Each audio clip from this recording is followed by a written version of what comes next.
is up, RotoGrinders? 2 hours nonstop NBA DFS conversation. It starts right now. My name is Dean 78904. If you want to get all technical, that's the name in the DFS streets. Joined today by Kirk Dees, Kirkwood, Kid Yahoo, leader of the Juggalo Nation, the man who is never disgruntled, never once disgruntled. Kirkwood, what's up, dude? It's Thursday. Never once disgruntled. Yeah, it was a Curb reference. We talked about Curb briefly on Twitter, I think. And I rest in peace, Richard Lewis. That hit close to home. Terrible. Yeah, Richard Lewis, awesome. Kind of got a second life out of Curb. Like he was like the spectacular. Yeah, but he was perfect. He was perfect. Like he's just another Larry. So it was good. The best was Cha-Cha when he was dating Cha-Cha. Like that was just amazing content. Like. Amazing. Somebody put together I think it's like all of his scenes on Curb, and I was watching. I didn't get to finish it, but it's like an hour and a half on Twitter, and just amazing. Just spectacular content over. Well, I would say over 25 years, but he wasn't a part of the cast the entire time. But like the rapport between those two, the improv skills between Richard Lewis and Larry David, and you can tell they're just like spitballing and just make each other laugh, and that's just the way they talk. If you don't know the show Curb, a lot of it's improvised, but. All right, yeah, let's talk some basketball. I said 2 hours of nonstop NBA basketball, and it never quite got started. But that's the most recent episode of Curb, and I watched it recently, so I wanted to make a little reference to it. Never disgruntled Kirkwood. Crunch time coming in about an hour and 10 minutes or so. You got SquirrelPatrol, you got TJ Zwarych, as well as Kevin Roth. It is a 6-gamer tonight, kind of a middle of the pack as far as the slate. 6 games. Couple games early, couple games at 7 o'clock. Well, I guess 4 games early. 2 games at 7:30, 2 games at 7 o'clock. 4 of the 6 games locked pretty early. Then 8:30, we got OKC versus San Antonio, potential blowout, but lots of DFS goodness on layaway. And then the hammer that is Houston and Phoenix, the tricky part here, Kirkwood. And this is going to get you some reps for tomorrow night. If you're playing tomorrow night on DraftKings, of course you got to deal that they're locking the slate. No late swap there. They're trying to see how that's going to work out. But this is a tough night for that because Houston's got a key piece and Phoenix is a key piece potentially sitting out tonight. Maybe we get Bradley Beal coming back. He's questionable. We haven't seen him in a bit. But Jalen Green, midday downgrade. Also, Eric Gordon. I should have mentioned Eric Gordon, which is kind of matters too as well, especially if we get Beal out. This is a slate we're dealt with. We got the Rookie of the Year rematch, Chet Holmgren versus Wembanyama. Kind of a fun matchup for sure. Definitely one. What are the odds for Rookie of the Year right now? It's Wemby pretty strong, and dude, he was like so far into the season. It was Chet leading the way, which I thought was like, how is this? Like, are they serious? I should have hammered it, but I know the minutes. I took the Holmgren side, but I got like 5-1 when it plummeted, and I was like, I'm not sitting here. I'm not root for injury guy, but or like root for possible shutdown. You never know. There's no reason to push Wemby. I tell you, the key with Wemby is when he realized he doesn't have to jump to block shots, so he stopped getting in foul trouble. He can just throw his hand up there. What is the ceiling? Like what Wembanyama when he's like 25 years old, he's the best DFS player in the league, right? Forget if he's the best player in the league, different conversation. He's the best DFS player. Like what is his average, right? He's playing 36 minutes a night. He's averaging how many points? He's going to be doing like a C note. Like he's going to be like when it was Westbrook or Durant remember when they were in OKC and one of them was out. It was always like 100 burger. It was like, yeah, but he's doing this with stocks. Like, what is he averaging blocks wise? 4.5. What's he averaging right now? He's averaging less than 4, right? I think he's averaging his average on the season, but yeah, it's going to be something crazy. It's going to be wild. When they finally let him go. So Wemby right now, I just pulled it up on Scores and Odds. Scores and Odds is a good tool to use as far as, is it even? This seems very strange. Are these odds accurate? So even at BetMGM on Wemby, that doesn't make any sense, and that's got to get updated. That can't be correct. They stole all, or I got hacked, or not hacked. Like that information steal out of MGM. Like they got everything. They got my Social Security. They got everything, and all I got was an email saying We're sorry, but here, if you want to sign up for a free year of identity protection at so and so, here's a code. And yeah, crazy. You ever get the but I had to change all my other accounts because anything that like sniffed with close to that like login and password, I had to change. But really, what I should be doing, or do you do like the automated one? There's like a place that like you can get like it manages all your passwords for you, and it's I would love that. I have one of those things that like even my password to log into that I kind of forget sometimes, and I have them all written down, and every one of my passwords is like one character different than the next one because I have to keep changing them because I keep forgetting them and I have to keep sending it over and over. It's a whole thing. But I was thinking of you don't really get pop-ups back in the day many years ago on your computer. Remember that you would get a pop-up like for the company that like they would put a virus on your computer and then they would say here. I mean, for someone that what was like I used to do everything like torrents, like I was getting free movies, every movie, like every but I always had like the pop-ups, every pay-per-view, the pop-ups. Yeah, those are sure. Eventually one would get you somewhere. Well, you're kind of asking for it when you do all that, to be fair. You're asking to get exposed. Those days are over, but I had them. I had those days. Understood. Napster back in the day, right? You were a Napster guy? Oh man, I loved Napster. Napster man, his name is dated in the community. Like Napster man cannot be 20 years old, right? You just can't be named Napster man and be 20. I don't know how exactly old Napster man is, but probably not 20. Definitely not 20. So, all right, the slate tonight. Do you want to say what's up to the chat? Chat, hit that like button. So, do subscribe. Do turn those notifications. Do join the conversation as well. We always appreciate the interaction. Some potential blowouts, right? We've seen Charlotte. Their defense was really good for 7 games or so. And then their offense went woof. What did they score? Like 35 points, maybe 30 points against Milwaukee in the first half. It might be rounding up. Might have been like 26 or 27. It wasn't a lot. This is a rematch of that game a couple days ago.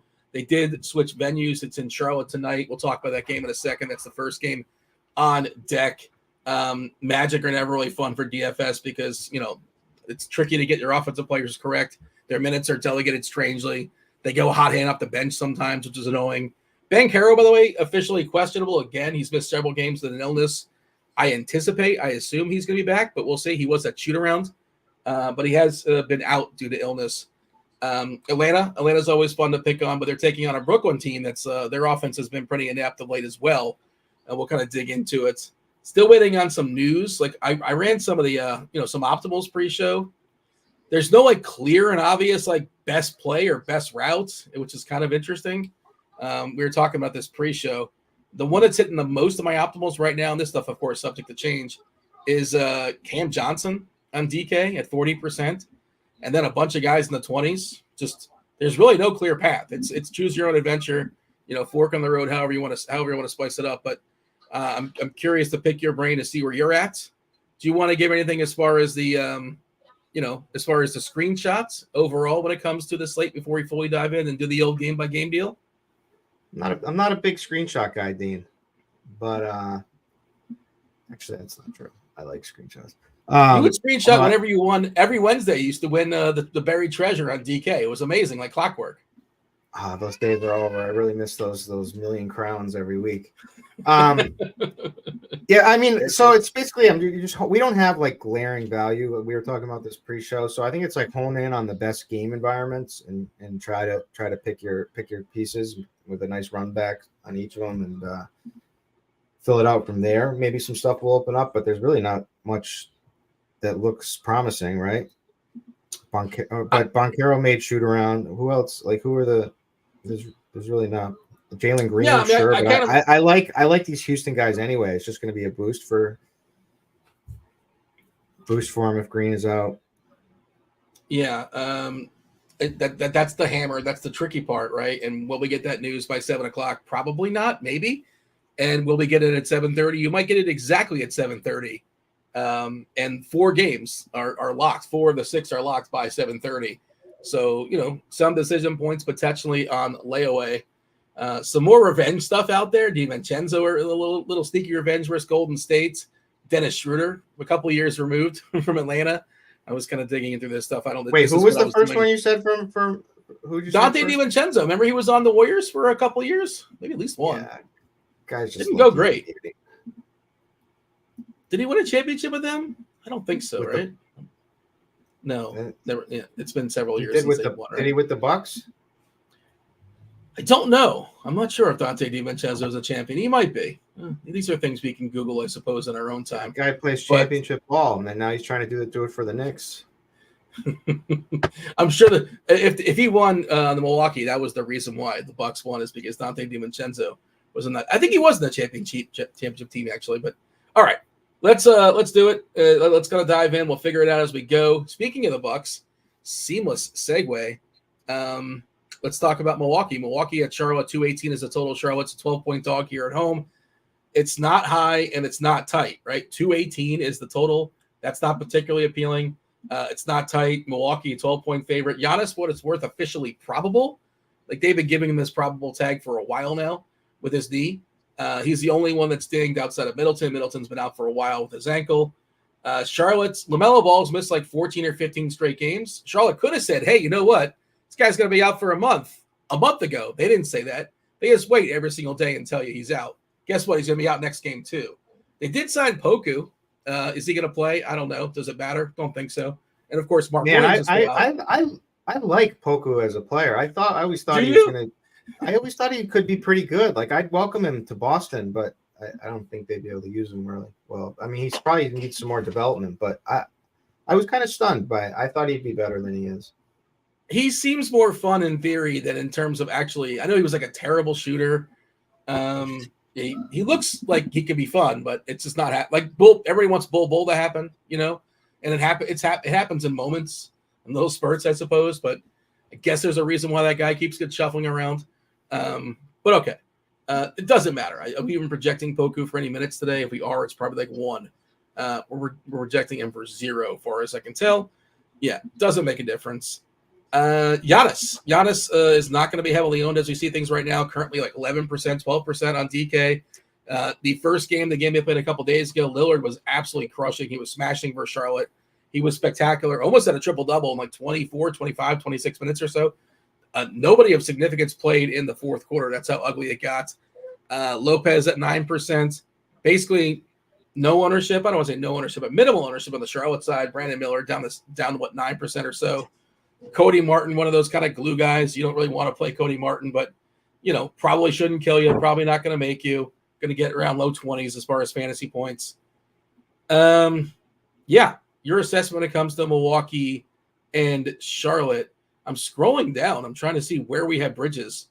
3% ownership for Bridges, which is, I guess that's interesting for large field stuff. I don't feel great about it in single entry. Like nobody's going to play him, but it's an interesting run back, but you got to pay for him. And then the guard stuff's kind of tricky, right, with Charlotte, just because the Milic rotations are kind of annoying. They don't cross him over a ton. Man is starting, but not necessarily always closing. And Milic, even when he closes, still tends to not play enough minutes. And also their prices have kind of worked their way up too. So it's hard to get excited about any of it. But 6-gamer, Milwaukee, Charlotte, go for it. So projection-wise, like Giannis should be the top stud on the slate tonight, but there's a lot to be worried about. Personally, I mean, first of all, it's the I think they're on the front end of a back-to-back. Is that correct? Let's see. Yeah, they're on the front of a back-to-back. Yeah. Also, the Hornets are on the front of a back-to-back.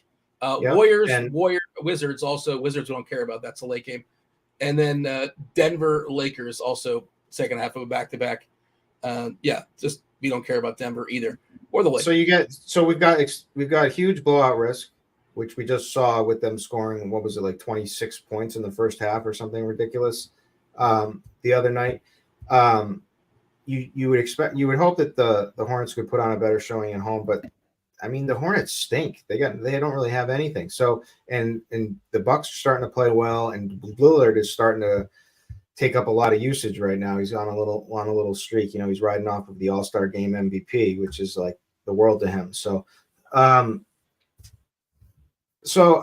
worried about Giannis, but like it is a matchup against Charlotte, who is playing a lot slower now with LaMelo Ball. So that's another thing. But he still could go nuts if this game breaks right for him. But I'm probably fading him tonight, especially more so with there's reason to shut him down with that on the front end of the back-to-back too, and with the probable tag as well. So there's a lot to be scared of. But you're going to get him lower owned. He's than he normally would be. He does project as the best top stud. So I get it if you want to play him, but I'm fading. So Milwaukee does play the Bulls tomorrow night on ESPN. What's weird is that I guess they have to get the doubleheader in, so they changed the time in Chicago. It's 10 o'clock East Coast time, so that's 9 o'clock, I believe, right? That'll be 9 o'clock local time to get that game in on ESPN for the Bulls fans to watch their team get beat up by the Bucks. And again, Giannis has played through 9 or 10 or 11 straight games where he's had a tag of probable. Last 8 games, small sample stuff, right? The Hornets defense has been good. Third best defense in basketball. Milwaukee good as well. Fourth best defense in basketball. So while Rivers has come in and people kind of LOLing at him, the defense has gotten better in Milwaukee. The other interesting thing, the inverse of that, is that offensively, not surprisingly, Charlotte's second worst offense in basketball. So, this kind of speaks to how bad that total is. Their team total is at 103. It's not as low. We saw Memphis in double digits the other day, and they actually played pretty tight against Minnesota. I think that was last night, if I'm not mistaken. But yeah, overall, it's hard to get excited here unless we get like a Giannis rule out, which it's non-zero chance, but probably not going to happen. But they probably want to have him tomorrow night fresh against Chicago, and that's another reason why if this game gets out of hand, maybe they don't fully push him tonight. You mentioned he's the top stud. Go ahead. That's what kind of put me over the fade edge was the fact that it's the front end. There's just so many reasons he could have played less minutes because of the back-to-back and plus the blowout. Plus he's got the probable tag. It's just too many factors for him on a slate like this when we don't have glaring value everywhere. So is this game possibly, if you're making one lineup, is this possibly just a full X? Yeah, it depends. If you want to play one of the cheaper guys, if you want to play on the Charlotte side, I think Dame's price. It's a much better price, 8,800. Yeah, and the way that he's playing, and he was just fine in basically 25 minutes. He just against them, and when they just played, and now they're running it back, it could break right for him. So I prefer Dame, but I'm fine with Brandon Miller or if you want to play the blowout angle with Trey Mann. He did well in the last game because of the garbage time. Are you certain Mann plays in a blowout? I'm not certain he plays in a blowout. I don't know. He got 33 minutes in the last game, so. Yeah, but there's been some inconsistency there. So that's I'm not. it could be I'm not, next time. These aren't locks. I'm not locking these guys. I'm just saying I'm okay with it. Brandon Miller, I'm fine with 6,500. All right. Well, you said Giannis is a top play on the slate, in the old vacuum. You got him ahead of, and obviously lineup construction is a thing and ownership, that kind of stuff. You got him ahead of SGA and Wemby. I think those three are kind of battling for top play. I have him as the highest projected player right now. Yeah. He's got a couple points in SGA on our projections on lineup HQ. It's all pretty close, but I have him as the top value for the big guys. But I'm against that personally, so I'm gonna fade. But again, that's a reason why to play him at lower ownership, and if the game breaks right for you, you could smash. But I kind of am as well. But it's that tricky thing. If Charlotte keeps this game close, and if we somehow get 34, 35, 36 minutes out of Giannis, that could be a lot of fun. He could go berserk, Yeah. So it's an interesting decision point. I sort of feel like if I play Giannis, I kind of want to run somebody back on Charlotte, but I don't really love anybody individually on Charlotte. If it's going to be somebody, Bridges or Miller. Yeah, well, it's just a salary thing for me. So I don't know if I want to put a ton of salary to anybody in Charlotte, but yeah, it's probably Bridges or Miller. Ownership wise, it's Grant Williams, but that's a little I know he's been good for Charlotte so far. Cool, he's cooling off. He's turning back into Grant Williams. I was not totally buying this. Grant Williams all of a sudden become his old Boston Celtics self or whatever. He was pretty horrendous for Dallas all season long, and I know he was dealing with injuries too. But okay, let's move on. One game it's not terribly exciting to the second game it's equally as unexciting. The Magic and the Jazz, two teams without an S at the end of their names. 225 is the total. Magic are 6-point favorites here. As far as who's in and who's out, the update on Banchero is no updates. They have not officially ruled him in or out. He's still a game time decision. The Magic are usually really, really good. They're like the best in the league at giving us updates, telling us their starting lineup. They're on top of everything. So maybe it's still to be determined. I thought we would get the news because we always get it from Orlando, but that's interesting, or at least of note. You never know how ill somebody was or is. So I guess it's possible he sits out once again, but he was at shoot around, as you pointed out. So, and he's missed several games. So you think maybe, unless it's something really serious, hopefully he's feeling better. We'll see. Walker Kessler's got that foot, so he is questionable. The only piece on Utah that's questionable, Jonathan Isaac is out for Orlando as well, backup center for the Magic. If Kessler doesn't play, I guess that would solidify Collins a little bit more. Those two, you basically can't play them together. Collins probably feels a little bit safer. I know last game out, the game versus Atlanta, he was horrendous, and he lost a lot of time to Kessler, who was the one dude that was actually playing okay. Jazz, Magic, I don't love this game either. You tell me otherwise. Yeah, so, I love playing against the Jazz. The Jazz are the nut matchup now these days. They're playing much faster, seventh in pace. They're not the nut, but they're up there. 25 in defensive rating. They're second to last in opponent made threes per game, 29th. So they're giving up tons of threes. They're dead last in blocks, and they're 28th in opponent steals per game. So they're giving up fantasy points everywhere. So in theory, I would love Paulo if he was healthy tonight. And same. Fine. And I do like him. So I think he's going to play. If he plays, I'm ready. I'm totally fine playing him on any of the sites. If he doesn't play, you got to go to Wagner, I think. And from there, it's kind of tough. John Collins would shoot up a little bit if Kessler is out. Although he's a guy not very vengeful. Is that true? Did he not last time out. Yeah, I think that was his first game against Atlanta, and he was terrible. Yeah, I kind of thought that. Yeah, it wasn't good. It wasn't good. The whole team. He got rebounds. He was able to use some vengeance to get some boards, but he could not score the bucket, unfortunately. And I think their team. Deontay George, the minutes for the price are attractive, but that's about it. Usage has been down, but the minutes are still there. And the usage is still fine. And he has popped for some big games here and there. I don't think this is quite the matchup for him to do it, but I get it if you want to play him. I think he's super cheap on FanDuel. Is that right? I was ranking today. Yeah, he is. Suggs is an interesting cheapie as well, on Orlando. Like you, I want to pick on Utah. I just don't like attacking with Orlando, because they're just not the most predictable offense. They give a lot of guys minutes in the mid-20s, which is kind of annoying. If Banchero is fully healthy, I like him a good bit.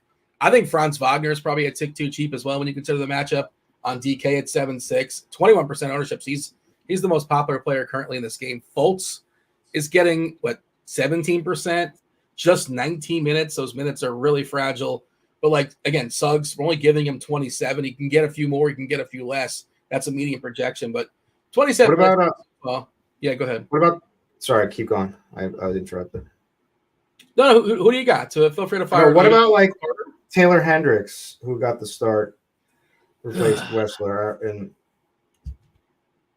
yeah, I don't 4,400. There's not much value tonight. At 4,400, are we in on it? I'm hopeful I don't have to play Taylor Hendricks. Would I play him in a pinch? I suppose, but I don't want to do that. I'm pulling up his his fantasy points per minute and his seasonal stuff as well. When it comes to usage, I don't think it's very high. Just watching him play, but I haven't fully dug into the numbers. You'll see him occasionally shoot a three. That's basically what he does. Let's see his fantasy points per minute on the season. Let's see, I'm pulling up the court IQ, 0.78, which is not horrendous. I actually thought that'd be worse. It's not great. His usage 14.8%. I thought it'd be about there, which is again not spectacular.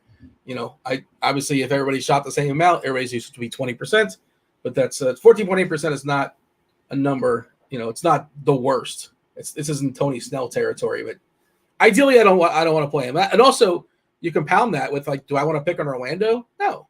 If he was playing against Utah, which is not possible, sure, but I don't want to necessarily pick on Orlando. I'd rather play Taylor Smith. What do you think Taylor Smith's going to give you? What's his salary tonight? You gotta be real. He's min-price. Yeah, I mean, but if he makes everything work, he can That's put why up like a 17 for me. That's why I say give me Taylor Smith over Taylor Hendricks any day.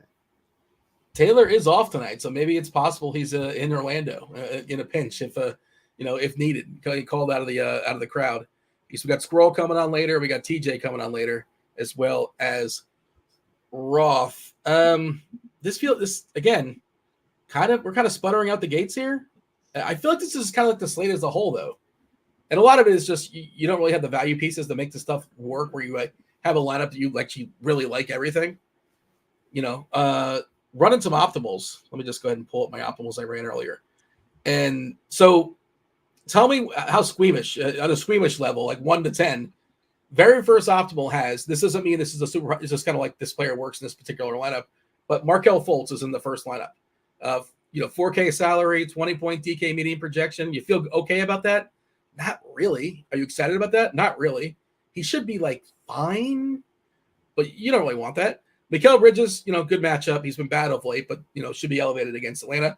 Lou Dort, the Dortcher chamber. I know it's the Spurs. I know he's really cheap, but, dude's like the 4th or 5th option at all times, essentially, when he's on the court.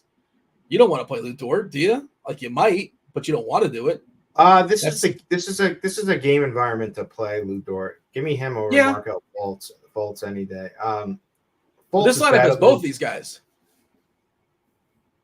Yeah, no. I would probably look to get rid of Fultz just because of the knee injury that he's been dealing with, and he's just been awful. He hasn't even cleared 20 fantasy points in a while. But that's the point I'm making, is that you're stuck playing players you don't necessarily want to play. Ben Simmons, to no surprise, has been ruled out with his leg, and Giannis is officially listed available to play tonight with his knee. Donovan Mitchell's got a knee tomorrow night. Alex Caruso's got a hamstring tomorrow night. Okay, that's tomorrow. This is DFS, Kirkwood. We care about today and today only, so we'll deal with that stuff tomorrow. Utah, Orlando. Anything else we want to say before we move on? No, Boncaro smash play if he's good to go, and that's about it for me. Your boy Eric in chat says Colin Sexton ? He's fine. Yeah. Look, I'm going to get this clear. Eric and I are not boys. I just want to put that out there. I've not been reading your blogs, or I follow you on Facebook, so I don't know the updates. I'm kidding. Love to see you in chat. But your thoughts on Sexton? I think you can play him. It's just not the matchup for him, but yeah. I mean, he could put up a decent. Like tonight, we're reaching for some like good lower mid range guys, and I think Sexton you could play. Johnny Myers is actually asking about Mo. I assume that's Mo Wagner. Again, this is like, we're really stretching it if that's what we're talking about. It's possible. We're projecting him for 15 minutes. Like he can get it done in 15 minutes in theory. But yeah, it's unlikely. I mean, he's cheap enough, I suppose, and he's not center only. He's power forward center, and I guess he can play a few extra garbage minutes and play like 20 or so minutes and put up a 30 spot. But you got to tell yourself a story there. Anyways, let's move on. Hopefully the games get better here. I don't know if they do. Next up is Atlanta. Well, we like to pick on Atlanta. Atlanta versus Brooklyn. 222 is the total. I bet you this is like the lowest Atlanta total we've seen in a while. 222. They're always in the 240s. But Brooklyn will do that because Brooklyn has trouble putting the ball in the bucket, which is kind of an issue. They are actually favored here. They're slight favorites versus Atlanta. 1.5-point favorites. Brooklyn at home versus Atlanta. We know the deal with the Hawks. There's still no Okongwu. There's still no Trae Young. Ben Simmons just ruled out. Cam Thomas ruled out. Did we have Simmons projected in? I know he was questionable, but his questionable is more questionable than most people's questionable.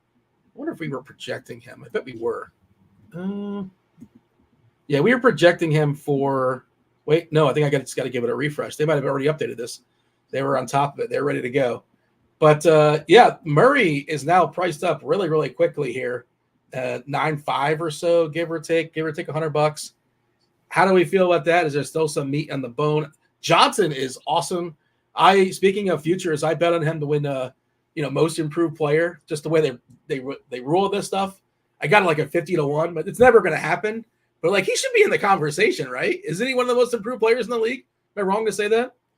You tell me otherwise. Oh, no doubt about it. He's definitely one of the most improved players. I mean, he's been a beast all season long. He's came out the gate hot. He's been hot. He's fine. He's absolutely smashing when he gets the usage bump without Trey or any of that whenever someone's out for them. But so he's good to go. I love his game is awesome. You know who the odds-on favorite is for it? It's not even close, basically. I'll tell you who it's not. It's not Kobe White, who's like 4-1. Jalen Williams, who also should be in the conversation, it's like 12-1. It's not Kuminga, who 8-1. It's not Şengün, who's like 15-1, 10-1. I don't know. I haven't even looked at it. I haven't followed it this season. It's Tyrese Maxey. That's what it's going to be. Yeah. I'm not going to argue with that. And the Embiid injury certainly doesn't hurt him either, because it just gives him, more range to basically just compile a bunch of points. Tony in chat says a lot of good candidates. That's right. There are a lot of good candidates. I'm not upset that. What is my number? Yeah, I got a 40 or 51. I didn't put a lot on it, but I just put a sprinkle on it maybe a month or so ago. And I'm like, yeah, maybe you can tell yourself a story. And also Atlanta stinks, but it doesn't help. Anyways, yeah. I like this game. I kind of do too, and I don't like Brooklyn, but I think we're supposed to like some of these Brooklyn pieces. So Brooklyn's had trouble scoring for sure, but now they're playing the 27th ranked defensive ranked Atlanta Hawks, who play at the fastest play. So this is a nice pace up spot for them. Hawks are still playing fast, third in pace in the season. So it's an up and pace game. Both teams give up a lot of threes. They're bad at defending the three, and they give a good amount of peripherals, both of them. So I mean, Bridges has been playing awful, but if there's ever a spot for him to go off, I think tonight is one of those games. Cam Johnson is good chalk, I think, tonight, just because with Simmons out and everyone else that they don't have the bodies where they cleaned house without when they got rid of Dinwiddie and whatnot. So I like Claxton to take advantage of I think it as long as this game is competitive, and I think it will be. I think he can come out of his slump unless there's some other reason that I'm not sure. And he's been terrible too, but.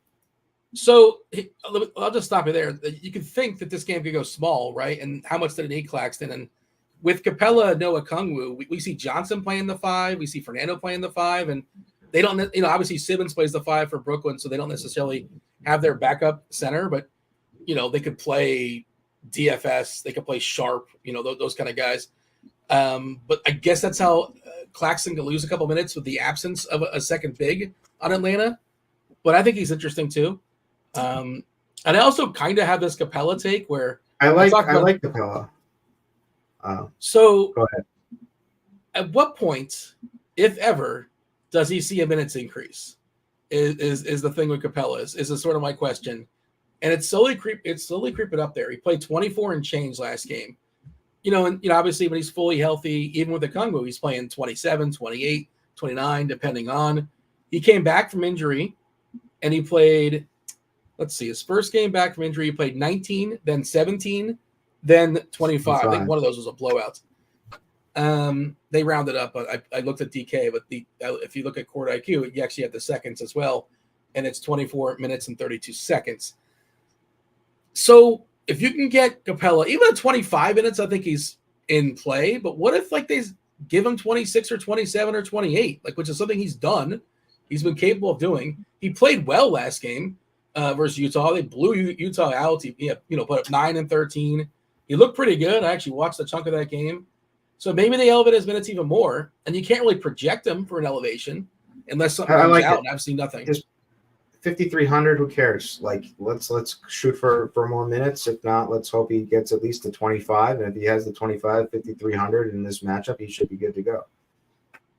Yeah, that's one of my favorite plays in the slate is, a tournament to take. By the way, most popular centers, I just ran more optimal stuff with the update when it was Simmons being out. Didn't move the needle a ton, but Claxton is actually the guy hitting the majority. I shouldn't say majority. He's the most popular center. 28% at center on DK, Chet Holmgren at 24%, Nurkic 19%, and Capella at 13%. So two of the top four centers, DK optimizer-wise, I ran 83 lineups. But nobody's sitting at a ton, right? 28% for Claxton, 24 Holmgren. Capella's only coming at 13%. So it's wide open. It's like dealer's choice, right? Choose your own adventure, choose your own path, however you want to phrase that. What is Capella getting as far as ownership? I feel like it's not terribly high, right? Oh, no, it is higher than I want it to be, 18%. So maybe I'm not the only one telling myself this story that it's going to get a boost. Second most popular player in Atlanta. What is interesting, Kirkwood, Jalen Johnson, 10%. He's all the way up to 8-1. I think that's fully justified. He's been awesome. But Murray, we have Murray at 4%. He was not great last game. Ton of assists, but the scoring just wasn't there. And now he's increased by at least 1,000, if not more. The matchup's not as good as it was last time out. I think last time was a spectacular matchup. But for tournaments, it's not hard to get over the field. And certainly he could be the highest scorer on the slate. Like, that's not a crazy thought. That could happen. So your take there, your thoughts as far as Murray being 4%. Is that interesting to you? Yeah, it's just hard to see him at his price to have a huge, massive ceiling. In this, just in general, but I like him. I think he's gonna have a much better bounce back than he did against Utah. I mean, everyone was salivating at that Utah matchup, and he kind of underwhelmed. Now he shot 7 for 19. There's meat on the 1 for 6 from 3. There's definitely meat on the bone there if he makes a couple of those shots. Also, it's a pretty good steal matchup. The Nets are so. Yeah, I like him. I would play him or Bogey. I wouldn't play them together, obviously. I think either of them could go off. But, I'll side with DeJounte coming back with a much better game this time tonight. And you got to like that low ownership. Is there a player that you would you feel pretty confident you're going to kind of lock in on your lineups in this game? I know you only make one lineup typically, but is there somebody in this game where you're like, yeah, this is the guy. I'm almost definitely going to play this guy? At the moment, no. Okay. Is there anybody like that in the slate? Or you're still kind of figuring it out? I think Cam Johnson is good chalk pretty much everywhere. So yeah, he's the guy. Now, he's not, certainly can underwhelm, but it's a good matchup for him. They just lack the bodies. I think he's going to go off in this. I think he'll have a nice night from 3 tonight against the Hawks. He's not going to get clamped. Is there somebody? The reason why I'm asking this, and we're going to bring producer Steve on here in a second. I wanted to run SimLabs. I wanted to run something on SimLabs where we lock a player in, right? So if we go ahead and pull up SimLabs and we lock in Cam Johnson, I wanted to see what those kind of lineups look like. Let's do it for a large field. Steve's going to pull it up here in just a second. Is there anybody you don't want? You're just not going to play. I'm not going to play this player. If you want to say specific to this game, sure, or just overall on the slate, right? He may be popular, may not, but for whatever reason, you just don't want a certain player on this slate. I don't know. No, I mean, I would run it first and then see. Okay. We'll see what it spits out, but let's see. Let's go ahead and run. I don't know if he's going to run 20. It comes standard running 20 lineups as far as the results range. Steve, feel free to put it to, use your own judgment. Put it at low if you want. Even low is going to give you a fair bit of variance. I think it gives you 33%. Yeah, 33%. And we're locking in. We're going to lock in Cam Johnson. And let's see what kind of lineups we get. We're not kicking anybody out just yet. We want to see. I'm interested to see how much Giannis we're going to get. I bet you more than the field because I imagine so at least. So, okay, we ran 50 lineups. Steve, if you can pull up and see the percentage, the percentage, who's the most popular player coming up in these lineups. If you can pull it up on the side panel. There you go. Well, Cam Johnson, of course. So it's coming with Bridges. So and Claxton. Are we getting all three of those guys in lineups? So we're getting 44% Bridges. We're getting 40% Williams, some Freddie, Well, some Freddie Van V, the FEV. The Kirk Sims liked it too, liked this game too. So is that too much Brooklyn? I'm trying to see if you kind of scroll back up, Steve. I guess there's probably like not going to be one that's like 3 or 4 Brooklyn in it, but just kind of peeking through. Let's see, on the players we got Cam Johnson, then Bridges. It is interesting that I guess they're cheap enough, and you're facing Atlanta, and the slate's small enough. I was also going to ask that question, like how much Brooklyn is too much Brooklyn? Are you willing to play 2 or 3 guys on the Brooklyn side? If you play 3, you probably want to run it back with somebody on Atlanta, I think. Yep. Dynamite dropping, Kirkwood. Thank you for filling time. I mean, I'm fine with all Brooklyn guys, but unless you show me how much they're correlated together. All right. Can you do that? Can you do that? Can you see how much Bridges has with Cam Johnson with Claxton? Well, producer Steve is still kind of sort of figuring. He's figuring it out on the fly. He's not he'll dabble in DFS, but it's not necessarily his forte. I imagine this is something you can do, but you can still get the exposure. But like the point is, SimLabs, what it does is it cuts out all that work for you. It doesn't. You're not putting in rules of like I don't want any more than one of these 2 players. It already knows that you shouldn't play. It already knows correlation. I like the DeAndre Hunter play. Yeah. Okay. Yeah. Is he your favorite player in Atlanta with all things considered? Like, salary, ownership, and all the good stuff? No, I just like the play for large field GPPs tonight. Certainly he's one of I'd rather have Jalen Johnson, I'd rather have DeJounte Murray, but I think there's at his low price, there's upside, and especially like you said, if the game does happen to go small, he'll benefit. You saw how easy and how quick that was to build. Of course, there's more to it. If you want to dig into it, you want to, put some other stuff, variance wise, and more lineups, less lineups. You can go through them and you can just say, check, I want to keep it. X, I don't want to keep it. It's just going to see all amongst the 150 and just keep 20 or so, or run 100, or you can run 10 with one rule and run 20 with another rule and just keep the ones you want to keep. If you want to use this tool at your own leisure, well, you know what you can do. You can, I think we're spinning the wheel once again today, Steve. I know we're doing a giveaway once again. We're going to do the wheel. So you can actually win this, win access to SimLabs amongst everything else, the bells, the whistles, RG Premium. We also have $10 off your first month for combo, $10 off for scores and odds as well. That should be in the description as far as the promo code for that. But yeah, if you want to use SimLabs at your own leisure and fire up, make hundreds of lineups really, really quickly, well, correlated lineups, really, really quickly, this is the way to do it. But jump into the Discord channel, RotoGrinders.com/Discord, live stream chat channel.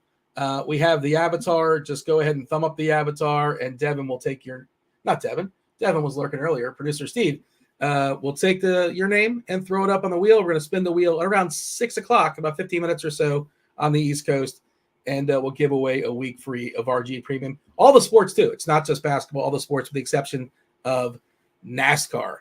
All right. I love all the Brooklyn with Cam out, all those shots, all that usage. Like, I think they're all going to have an opportunity to go off in this game. I think this has to be a Mikal Bridges spot. I don't know what to do with Lonnie Walker.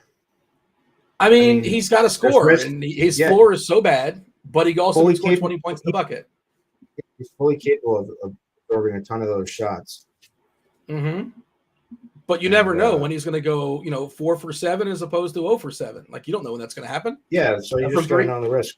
You just got to embrace the risk, the volatility. Walker Kessler out, which might change things. I think that's going to make John Collins pretty interesting. We're already giving him 28 minutes. The matchup kind of stinks, but maybe he gets an extra minute or two as far as projection. Kessler only gets 20 minutes. Now we have to make a real decision on Taylor Hendricks. How much? He's already projected for 29. I don't think he gets much more. I'm not sure. I'm trying to think how else they're going to get there as far as minutes. Well, the projection team will figure it out, but I guess we're going to get an extra minute or two for Collins. Maybe marketing gets an extra minute. He's already at 33, though. Banchero officially in, by the way, for Orlando, in case you missed that. We'll circle back, and we'll see what the projection team says about it But let's move forward and talk about Golden State and New York, another game where news is kind of up in the air. New York is home here versus the Warriors. 222 is the total. Golden State's 5-point favorite, in part, maybe, because we may or may not have Jalen Brunson, who's got a neck. He is questionable. Hartenstein is back with his Achilles, but, Randall, OG, Mitchell, Mitch-Rob, they're all out. Still out for Golden State is Andrew Wiggins. We saw Chris Paul come back last game. Did not start. They did not start. Swaggy T telling us Brunson's in. Oh, okay. That's good to know. Thank you, Swaggy T. And I just want to go on record. That was the war. Did you watch that Detroit win? Now they got the refs just gave the game to the Knicks. Did you see that? You're talking about like a week ago or 10 days ago? When that game's already been. They appealed it. The Brunson. You're talking about wait, no, okay. So there's two different things. Yes, okay. So New York got screwed because they a phantom Brunson foul. That was like 10 days ago, and like 4 days ago, the DiVincenzo tackled a Piston, and they didn't call it. Yes. So that was a mess. And New York did appeal that, and of course, the appeal did not hold up because they would never. They would never do that. They can't set a precedent. All right, so Brunson in, which means I don't think he's going to be owned barely at all. Curry's not going to get owned in this game. We saw Moody draw the start last game.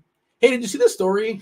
You see the story about Chris Paul almost getting traded to Miami, but one of the reasons why it didn't happen was because neither Chris Paul or Dwayne Wade wanted to budge on the number 3, so they they both wear 3. Neither would give it up to the other person.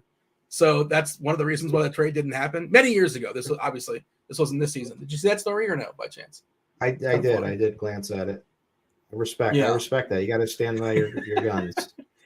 Like a lot of times when it's like the star person coming in and it's like, the 12th man, you got to give it up. And usually the star person was going to buy him a watch or like a car or something cool, which is amazing. Like they make out great. Like, who cares? Give me the number 12. What's the difference? But, these guys, they're both stars and they're not budging. I'm 3. That's it.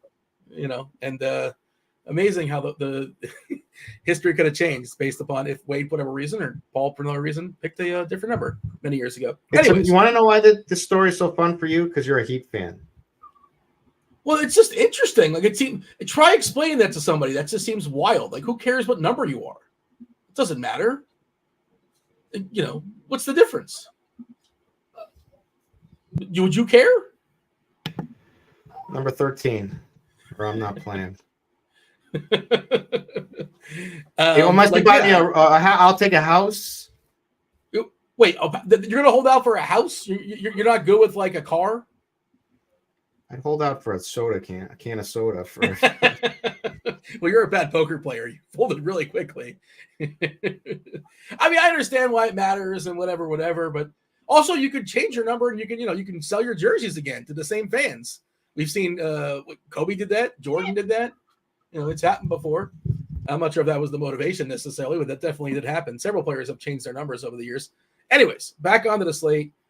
Golden State, New York. We got Brunson in, which I'm giving a refresh as far as ownership stuff. I think this game's going to be, fun one to watch, probably like the playoff atmosphere, but not very heavily owned, even though it's a 6-gamer. Nobody's really coming into double digits on DK with the exception of Josh Hart.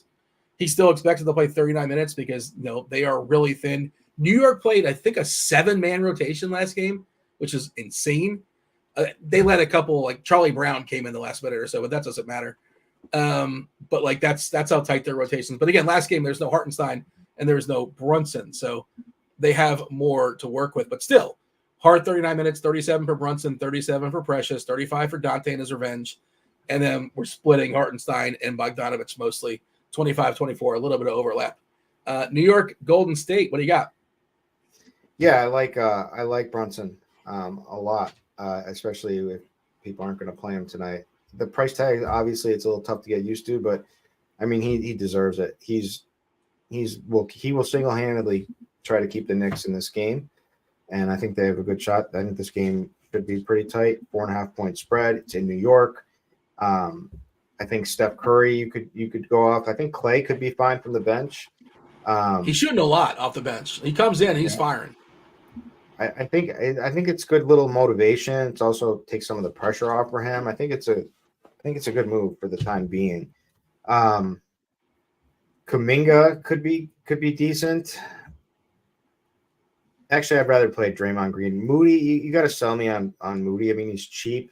He was fine. I'm not going to sell you on it. I don't want to play it. Like he was 3K the other day. There was more value in that slate. It was a bigger slate. Yeah. And it wasn't like a bad play, but I didn't need him. I didn't get to him. I thought about it. I was like, I don't think I need him. Like he can get you 20 points or so, but it's what are you expecting when you're rostering him? He's going to start, but probably not close. Pretty good fantasy point minute player. His usage not bad. Again, I'm not going to completely X him out because it's possible I'll get to him, but I don't want to get to him is sort of where I'm at. I don't want to play him. And it doesn't sound like you want to play him either. By the way, in the chats, I missed the poll question. Did you see the poll question, Kirkwood? You probably I did a quick. I didn't think about it, and I'm very contrarian on my take. Well, what is the best season? I think a lot of it's depending upon where you live, right? I grew up in South Florida. We don't really have seasons down here. Like, it's not really a thing. So, obviously there are differences. It's hot, extremely hot, humid, very humid. It gets cool for a few weeks, and then otherwise it's basically the same, different degrees of hot.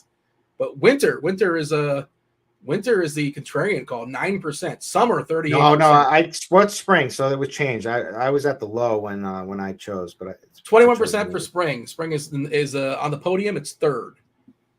Fall is second behind summer. Fall stinks. Except NFL football. I mean, that's nice. Well, I didn't factor in football actually, but yeah, that's a good angle, I suppose. That's the only way my brain thinks. The reason I chose spring was because of baseball. Yeah. Again, I don't. What kind of a grinder? What kind of a grinder are you?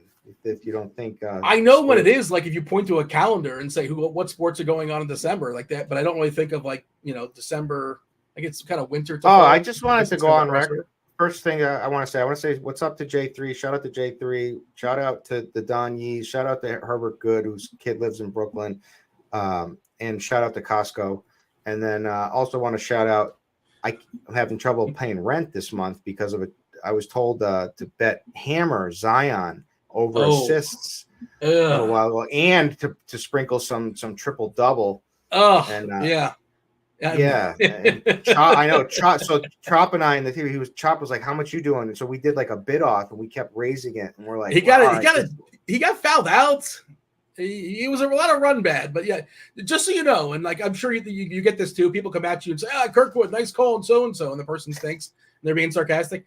I'm not just saying that. I also lost a fair bit of money on that, and but it's all going to end well because Chop is going to get divorced now. He lost all his money. Yeah, Chop's losing his family.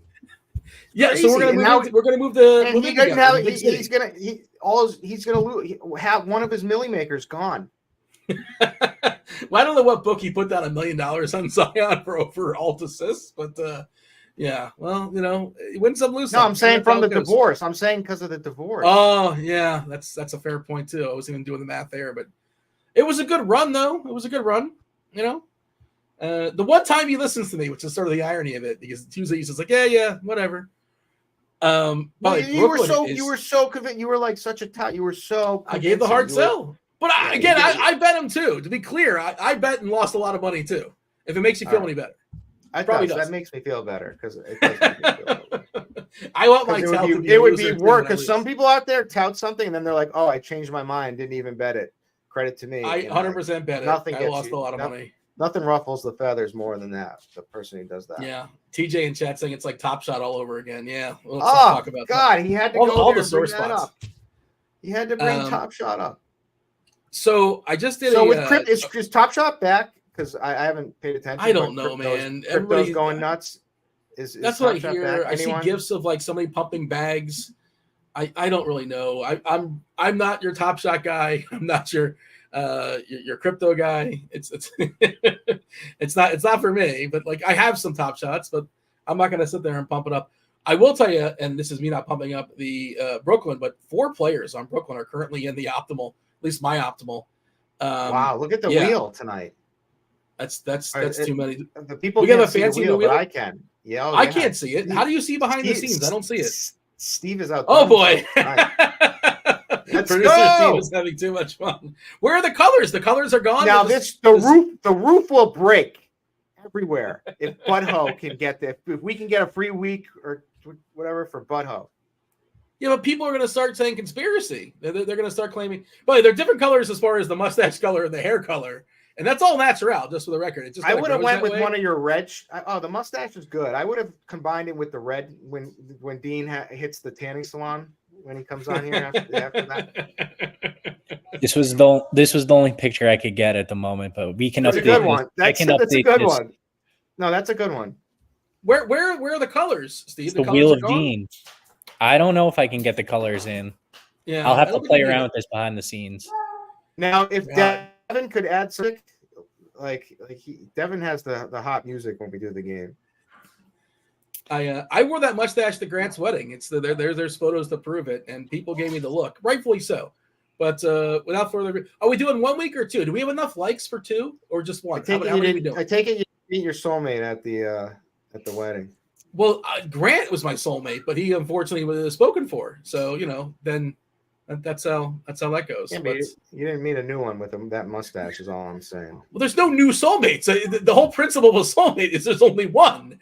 Like, how many best friends do you have?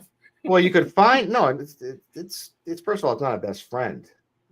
But I'm saying the concept of a soulmate. You can't say I have 12 soulmates. That sentence doesn't work. Well, you're correct. You haven't found your soulmate yet, have you? Or you're saying Grant was your soulmate? Yeah, I was making a joke. He was getting married. Yeah, it's a whole thing. Anyways, let's. So you should have been like, anybody have any last regret or whatever? What did they say here? You should have stood up. I bit my tongue. I didn't want to be that guy. But that is on my bucket list, though. I want to be at one wedding at some point in my life where somebody chimes in. I don't know how often that happens, but I want to be at one of those weddings that happens. Speak now or forever hold your peace. Forever hold. Yeah. All right, we're going to do 2 winners, 1 week each. All right, ready? People are saying it's big. Oh. This is the Clash? So this is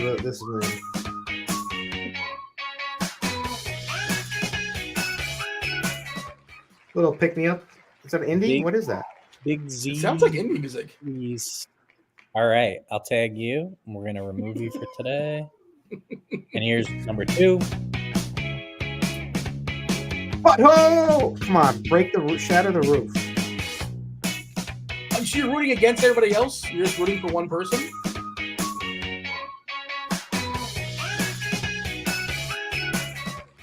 Luke Cage 78. All right. Isn't that the name of like a Marvel character, Luke Cage? Yeah, I think so. I'm going to tag you guys in Discord. Congratulations. All right. TJ and Sat says, my wife just said, Jesus Christ, get back on topic. Well, you know what? That's why TJ is around, because we have TJ to clean things up. TJ, Squirrel Patrol, Kevin Roth are coming in about 15 minutes or so. So, hey, whatever we don't get, whatever we don't talk about, they're going to knock out on crunch time. We only have 2 games. 2 games left, plenty of time. Unless you got anything else for Golden State for – what's the pressure? TJ's wife is now watching our shows. Yeah, well, she's probably listening. I don't think she's actually like at the screen. She's probably just hears our voices because TJ he's being rude. He's not wearing an earbud or an earpiece of any sort. She's trying to watch her shows, and TJ is giving her conflicting noise in the background. But why is he not wearing an earbud? There's no way she's watching it. Maybe it's on the TV. You can do that with technology these days, but that's probably not what's happening. Maybe TJ can clarify when he jumps on in about 10 or 15 minutes. We have 2 games left. It's the Thunder and the Spurs. Thunder are a lot of fun. Spurs are a lot of fun to pick on. 238 is a total.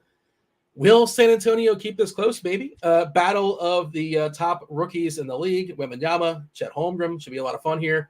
Who's in and who's out as far as the body parts? It's pretty clean, right? I believe both these teams are fully healthy. Yeah, both teams are fully healthy now. Gordon Hayward kind of mucking things up for OKC as well. Just one more piece to work on their rotation. I really like the players here individually, like SGA, of course, like Holmgren, of course, like Williams. Wemby, basically the only guy in the Spurs, but if you want to get, a little bit off the board, I don't mind, another piece like a Trey Jones, Vassell, Sohan. We talked about this pre-show, just the volatility of Sohan and Kelvin Big Body Johnson of late. Probably wouldn't play more than one, but maybe probably wouldn't play more than one outside of Wemby anyway, I think. That's probably where I would be anyway. If I'm playing, probably cap the Spurs at 2, Wemby at a +1. But you tell me, how you handling the Thunder and the Spurs? I'm hold on, my kid just walked in. Sorry. This game's great. As long as it stays, I think this game's gonna stay close tonight. It's must watch anyway. Then Wemby versus Chet. Wemby is always must watch. The guy is ridiculous, but there's just a lot of good plays here. I mean, the Spurs defense is so bad. It's a great game environment. Both teams play super fast. OKC top 10 in pace, Spurs 4th in pace. Spurs defense is always trash.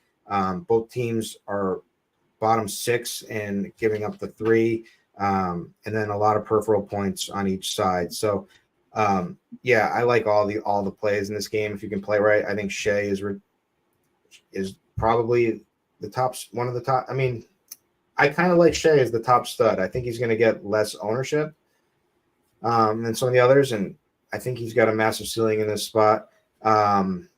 Wemby, unbelievable. What can you say about him? They've played already, and he threw up 55 back when on his 28 minutes, and so now that his minutes are creeping up there. And also his production is much better now. Sky's the limit with him, so he should be juiced up to play this game at home. Jalen Williams just looks like one of the top players on the slate tonight in general. I mean, the guy's just been crushing. I had two bad games, but has blown 55, 45. Always believed in the talent. He's a guy that can fill up the stat sheet everywhere, but the usage has been really strong over the last 2. Against Houston, he was 27% usage, 24% usage. So just keep riding along here with him. And then we were talking pre-show, like Vassell I think and Trey Jones I like a lot too. But I think one of these guys could be very good tonight. I think one of Keldon or the Zohan, and I don't know which, and Dean doesn't know which because we were talking about it pre-show. But I think they, with their price levels tonight, they could really, really go off. Now, both of them have gotten popped recently, so who knows? But and that's always a risk to get popped. But I have a strong feeling one of those guys are going to be really good. Am I on? Can you hear that noise or no? Did you hear that noise going on? I heard nothing. I heard nothing. I pulled up ESPN and I wanted to see who's on TNT tonight, and I was like, this game's got to be a part of the TNT doubleheader, right? But no, they goofed, they screwed up. Well, I guess they didn't really screw up because they got Warriors and New York, and just how time works. Miami and Denver is the back half, but within like 20 seconds or so, I got an ad, so that's what was throwing me off. And you started talking. You sounded much different, and it made me panic for a second. Wemby, by the way, 1.68 fantasy points per minute, which is really, really strong. I did want to mention, you talked about it, the squad ride. The squad ride was a victory last night, and in chat, was it Kyle? Kyle was asking favorite prop of the day. What's everybody's favorite prop of the day? Now he did kind of answer and said, "Hey, I'm already planning on running with the squad." If you guys don't know, in the Discord channel, one of our content creators is going to pick somebody else's favorite pick on Scores and Odds. We all pick the same thing. We ride with the squad. We talk about it. We tilt it in the Discord channel, RotoGrinders.com/Discord, and the squad ride channel. And I believe producer Steve's going to pull up for it. Yeah. So beer, you trust beer makers, man? You trust Chris Prince? By the way, side note, I'm going to be on Sirius this Saturday with beer. I believe it's beer. Maybe it's Eric. One of us. Maybe it's Sunday beer. Doesn't matter. But that's if you feel like you're not getting enough beer, a beer as in Chris beer makers fan, Chris Prince. Check out Sirius. Of course, he has the 6-pack as well on this channel, amongst other things. But how do you feel about that bet? Are you riding with the squad, Kirkwood? I know you typically do. And you know what? You always one up everybody. Everybody kind of like puts their screenshot and say, oh yeah, I got $50 on it. I got 100. Here's my bet, and you come in on like money bags. Like here's $700 on it. Look at me. Did I? No, I did that. I put it down purposely after that. Well, I put it down because I lost like 7 in a row or something. Like, but you picked the spots, and you were kind of a mush. You would come in at the wrong time because I said it. I could. I said it was. It's possible I could be the mush. I said it's possible because it's possibly likely. ROI, it's possibly likely. Maybe. There you go. Devin letting us know. Yeah, it is myself and beer on this Saturday night. We'll be talking some basketball, some DFS. I assume there's got to be some games going on in the association. But are you on board with this bet? Are you riding with the squad? Yeah, I tagged the bet's Jalen Williams, right? Yeah, over on points, assists, and rebounds. Yep, I'm in on that one. So tread carefully, everybody. If we're making a little bit of a game stack here of OKC and San Antonio, how are we building it? Alerts are back and working according to the chat. That's good because the makeover here at RG, obviously everything's not going to be perfect right away, but I know that was one of the issues that they were pushing to the front to figure out. I guess the RG alerts are working good. That's good to see. That's a good note there in chat. But yeah, build me a little game stack here with OKC San Antonio. How are you building it? And also remember, Kirkwood, we do live in the world with salary caps. Let's not get too bonkers here. I got to build the game stack. All right. How would you build one? It seems like a fun game. See if we can even make Wemby and Shea. Let's see if what you can, but you're not gonna you're probably gonna have Moses Moody. That's the first move. So let's just take a peek. Yeah, it's getting pretty bad. So actually, it's very doable. I'm gonna lock those two. If you embrace, so you got Cam Johnson who's cheap, who's a good play, strong play. If you embrace Lonnie Walker, at 3,900, I think he's a good play. Now the criminally low price of Fred VanVleet. Criminally low. It is, I think. Nobody's going to arrest anybody though. Nobody's getting arrested. He might be cheap. Criminal. It's criminal. It's not criminal.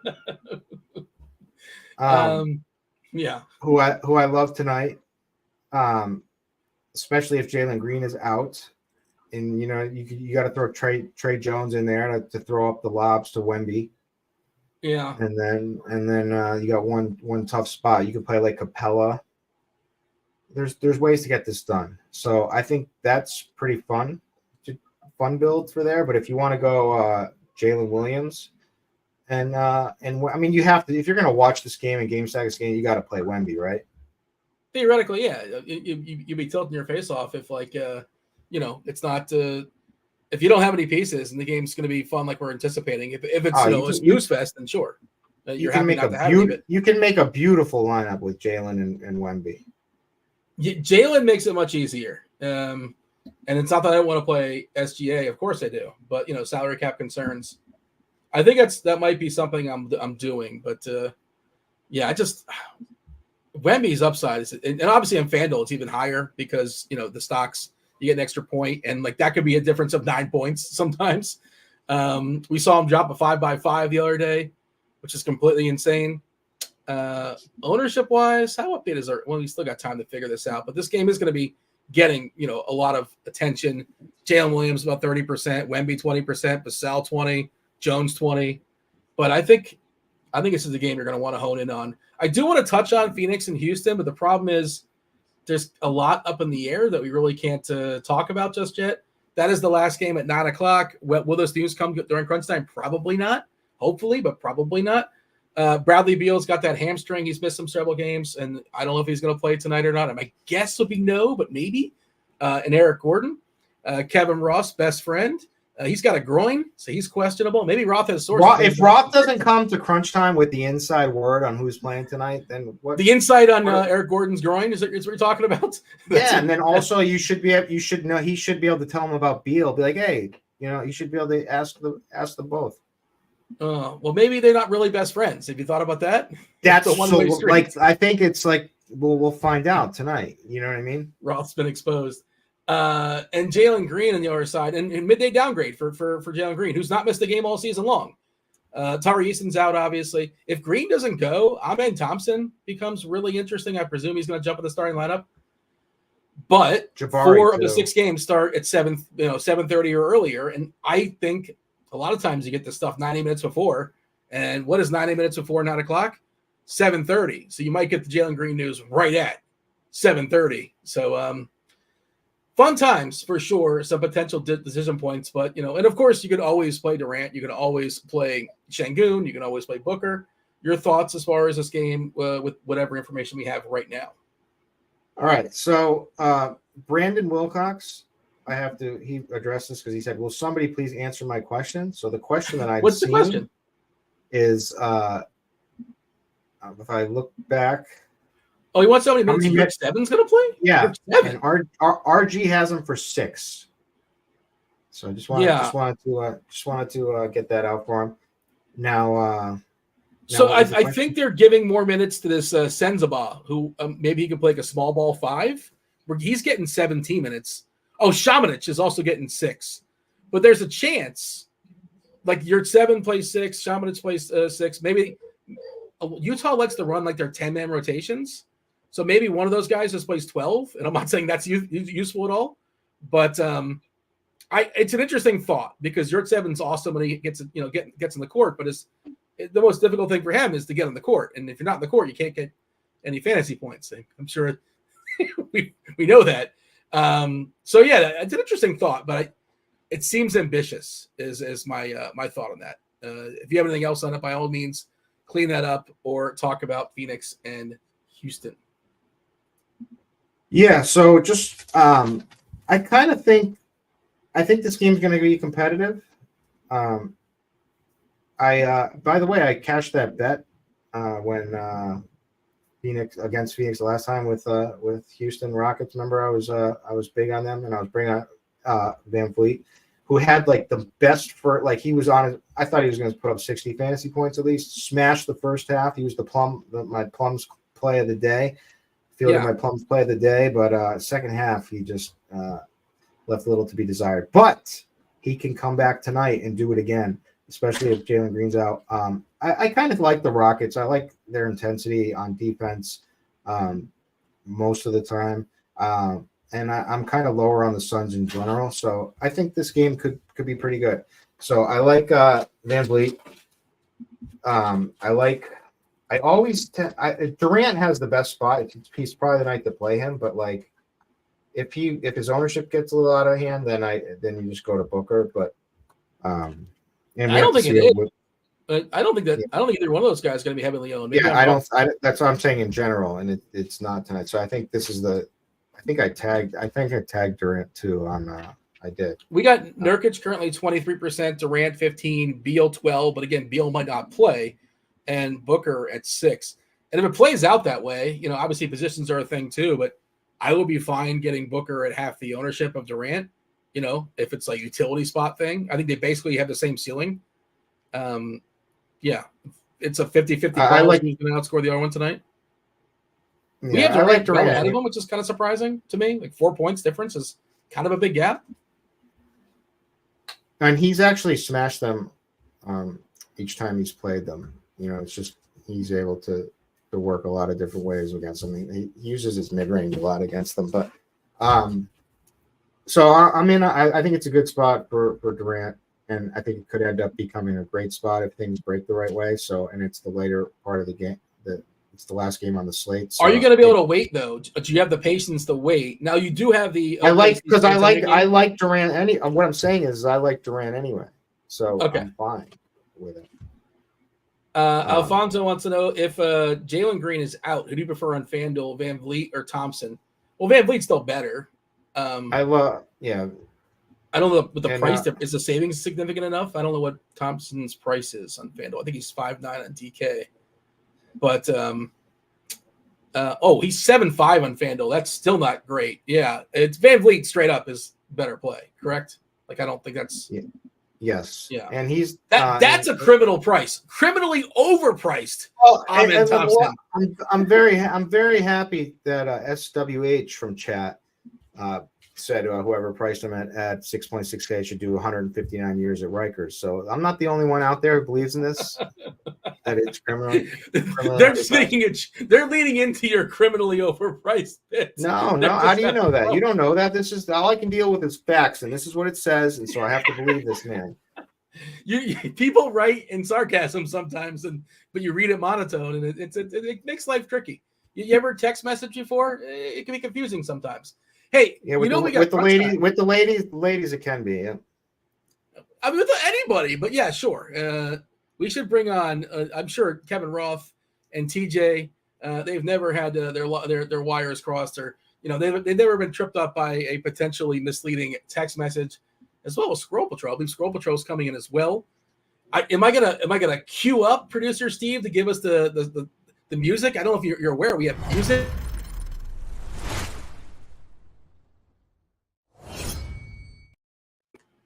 Boom!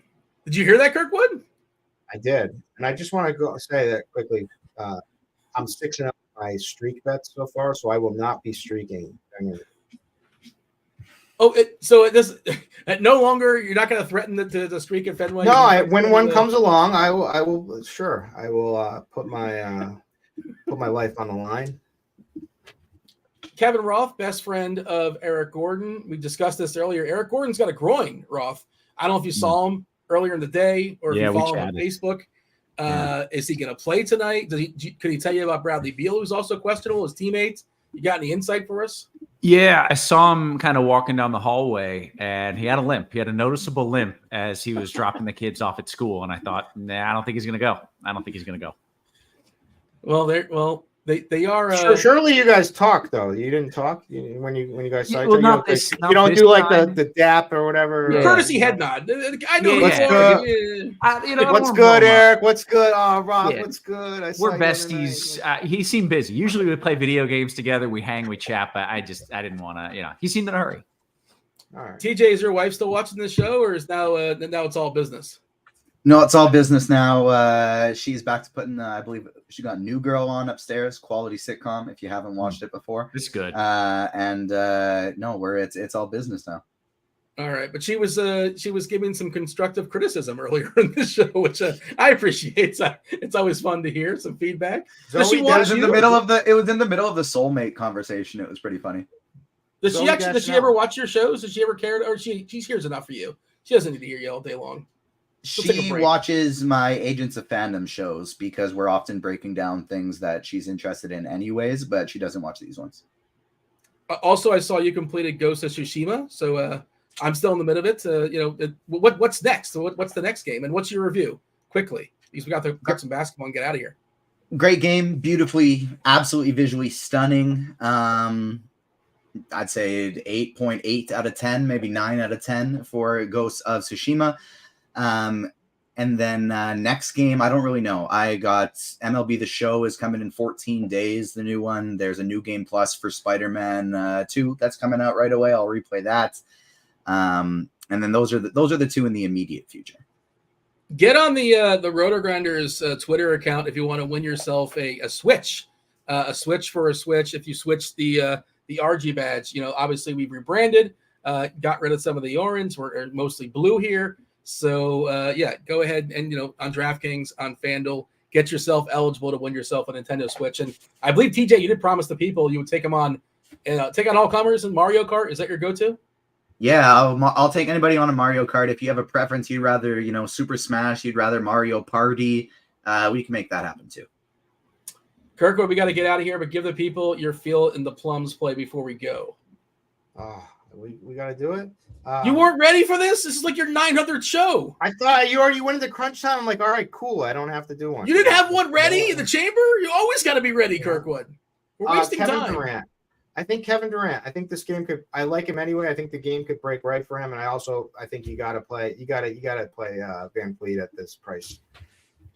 Mine is Clint Capella. I'm going to throw the people Clint Capella. I think he gets a minutes bump, and I think he's kind of sort of somewhat sneaky, but all right. We got to step aside. FanDuel sponsor Crunch Time. You got SquirrelPatrol. You got TJ, one of the greatest DFS players in all of Saskatoon, Saskatchewan, Canada.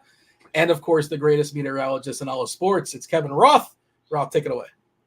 Good stuff. As always, welcome to it. Ladies and gents, It's crunch time. You know the drill by now. I did not know Dean was a gamer. I had no idea. TJ, I knew you were a gamer, but Dean a gamer?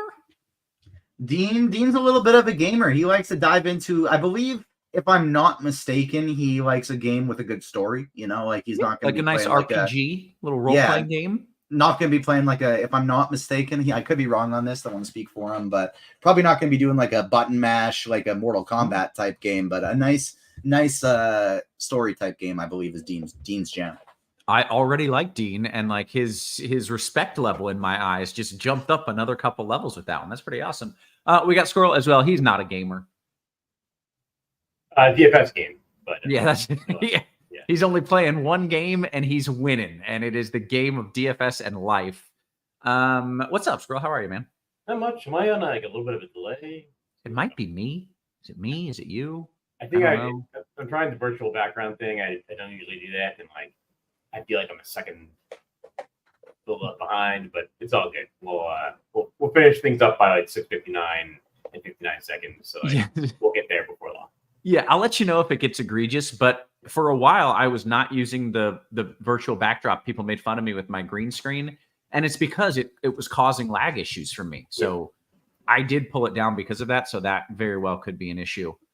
But it seems pretty good. Yeah.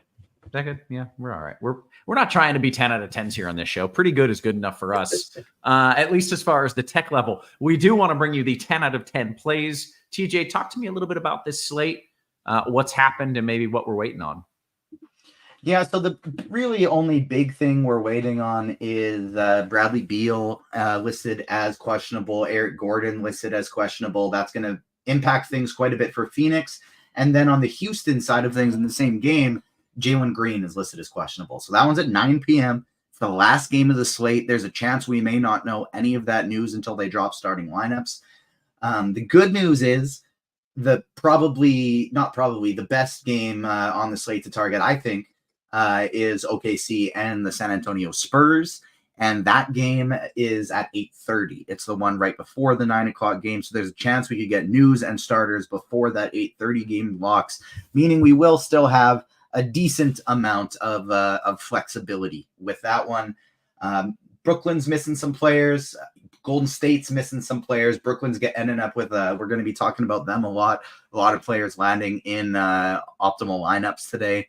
And so a few things we're waiting on right at the end, but it's Atlanta, Brooklyn, it's OKC, San Antonio, and maybe some Magic players that we're liking today. Okay, very good. Squirrel, anything you want to add, or you feel that covers what we need to know? Yeah, so I do. I think like the Phoenix Houston injury news is like the last injury news we've got left. But even like on DraftKings, it's almost not a thing because I think the coach already said Amen Thompson's going to start if Jalen Green can't start. And he's $100 cheaper than Jalen Green on DraftKings and has the exact same positionality. So I'm basically just going to play as though Jalen Green is in. And if Jalen Green's not in, then then Amen Thompson becomes Jalen Green. But yeah, I do think you maybe wouldn't be giving like the Phoenix guys a little bit of a boost just in case Bradley Beal and Eric Gordon end up sitting. Okay, very good. To answer your earlier question, Squirrel, your voice is not delayed. Your voice is coming out properly. It's just your video is delayed. Yeah, it's funny watching myself a second later. Yeah, it catches up like really quick. All of a sudden, you're like all of a sudden you go crazy. Hey, let's dive into the slate here, TJ. You gave us the overview, you gave us the rundown, but we need the plays, and that is your specialty. You go position by position for us, a little FanDuel cash build. Let's do it. And so Noto decided to make my job really tough today because there is one core play. It's Jalen Williams. I agree with it, but he's leaving me hanging because that means I basically got to fill in a whole lineup for the people. And so that's all right. There's no problem with that, though. We can get that done for sure. Starting at the point guard position, Dennis Schroeder is the guy you're playing in cash for sure. He's 5,200. The Nets are undermanned today. We're projecting him for just shy of 30 minutes, and it's against his old team, the Atlanta Hawks. And so Dennis Schroeder is definitely a guy that we like. He's got should have a pretty good floor here. And I think, honestly, our projection on him might be a little low. Like, he's ranking out as the best value play here, point guard.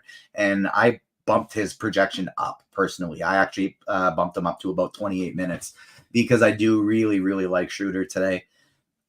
After that, it kind of depends. Like this Jalen Green situation does make things a little bit more interesting because you got Fred VanVleet and Amen Thompson, who would look quite a bit better in that spot. I think VanVleet's probably the guy you're going with in that scenario because Thompson is so expensive on FanDuel.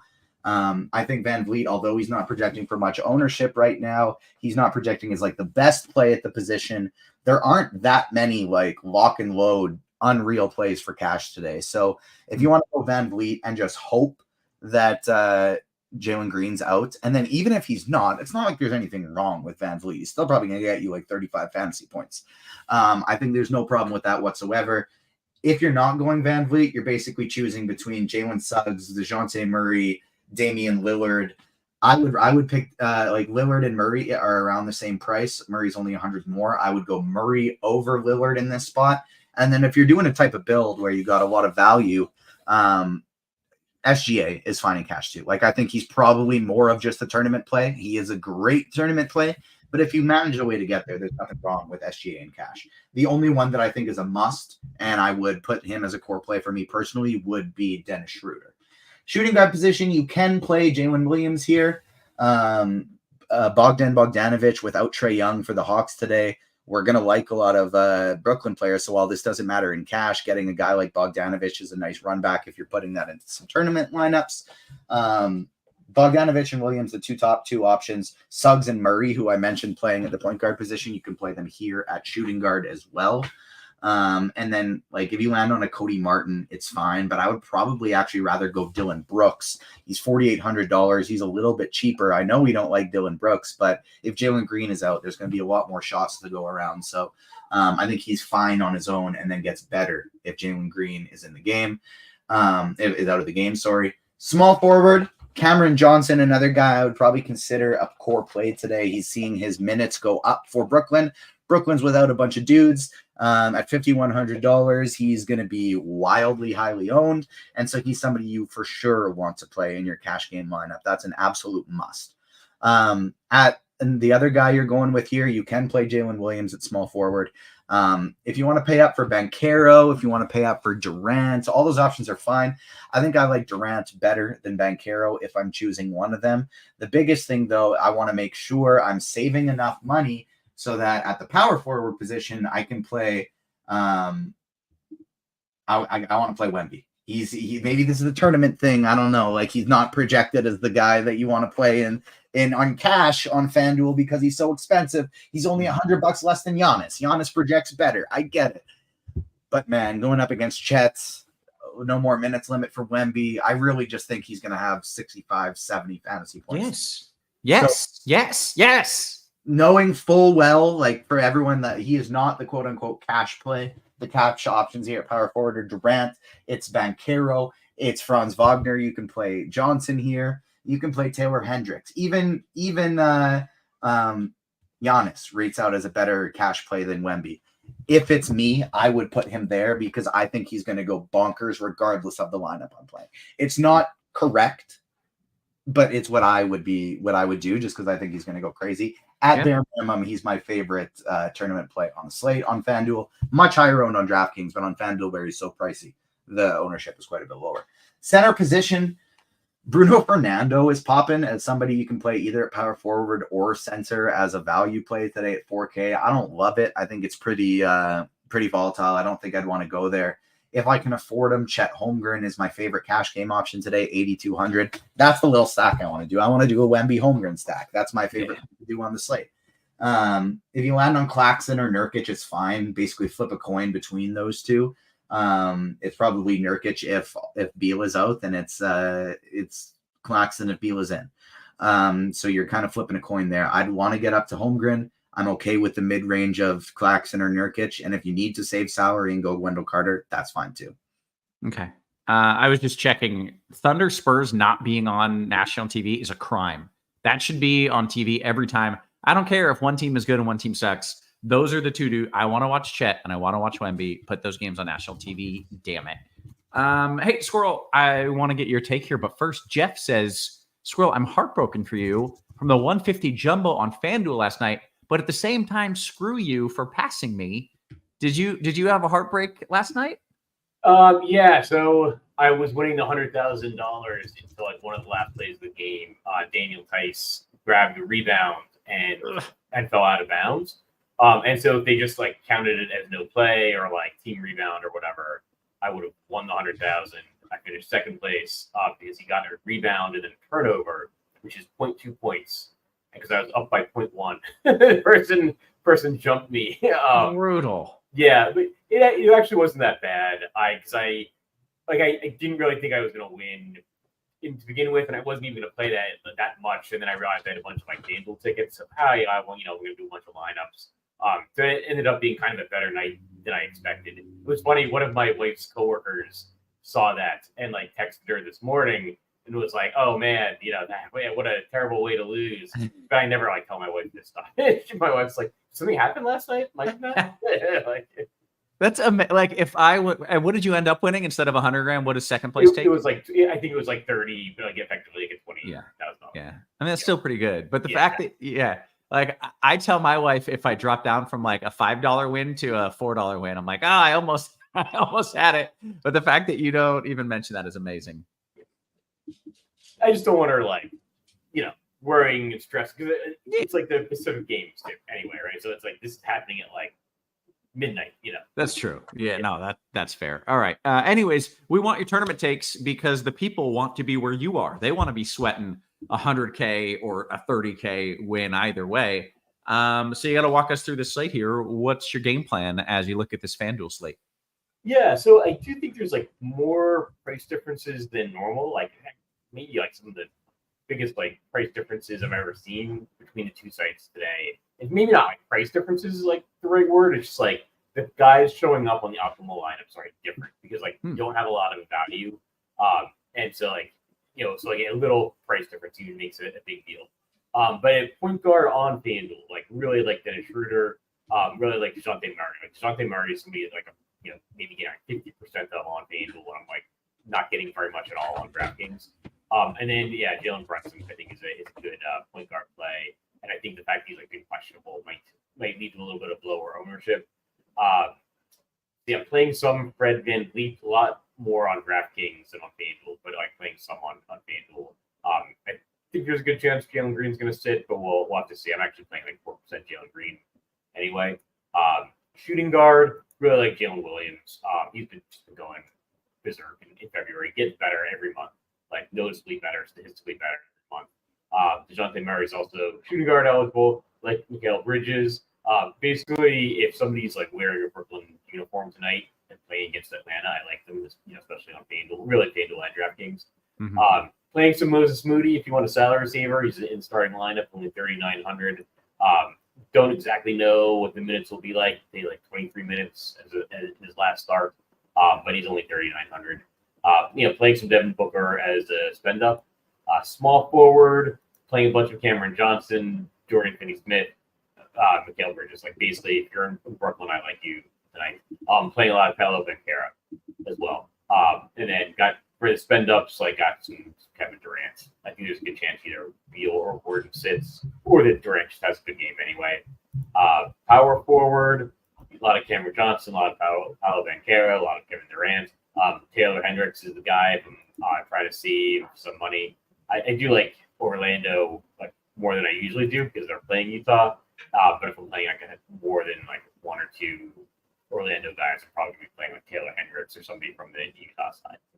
And then Victor Wembanyama is guy I wrote up. He's priced much better on DraftKings than on FanDuel, but you have to get over the field on him in FanDuel.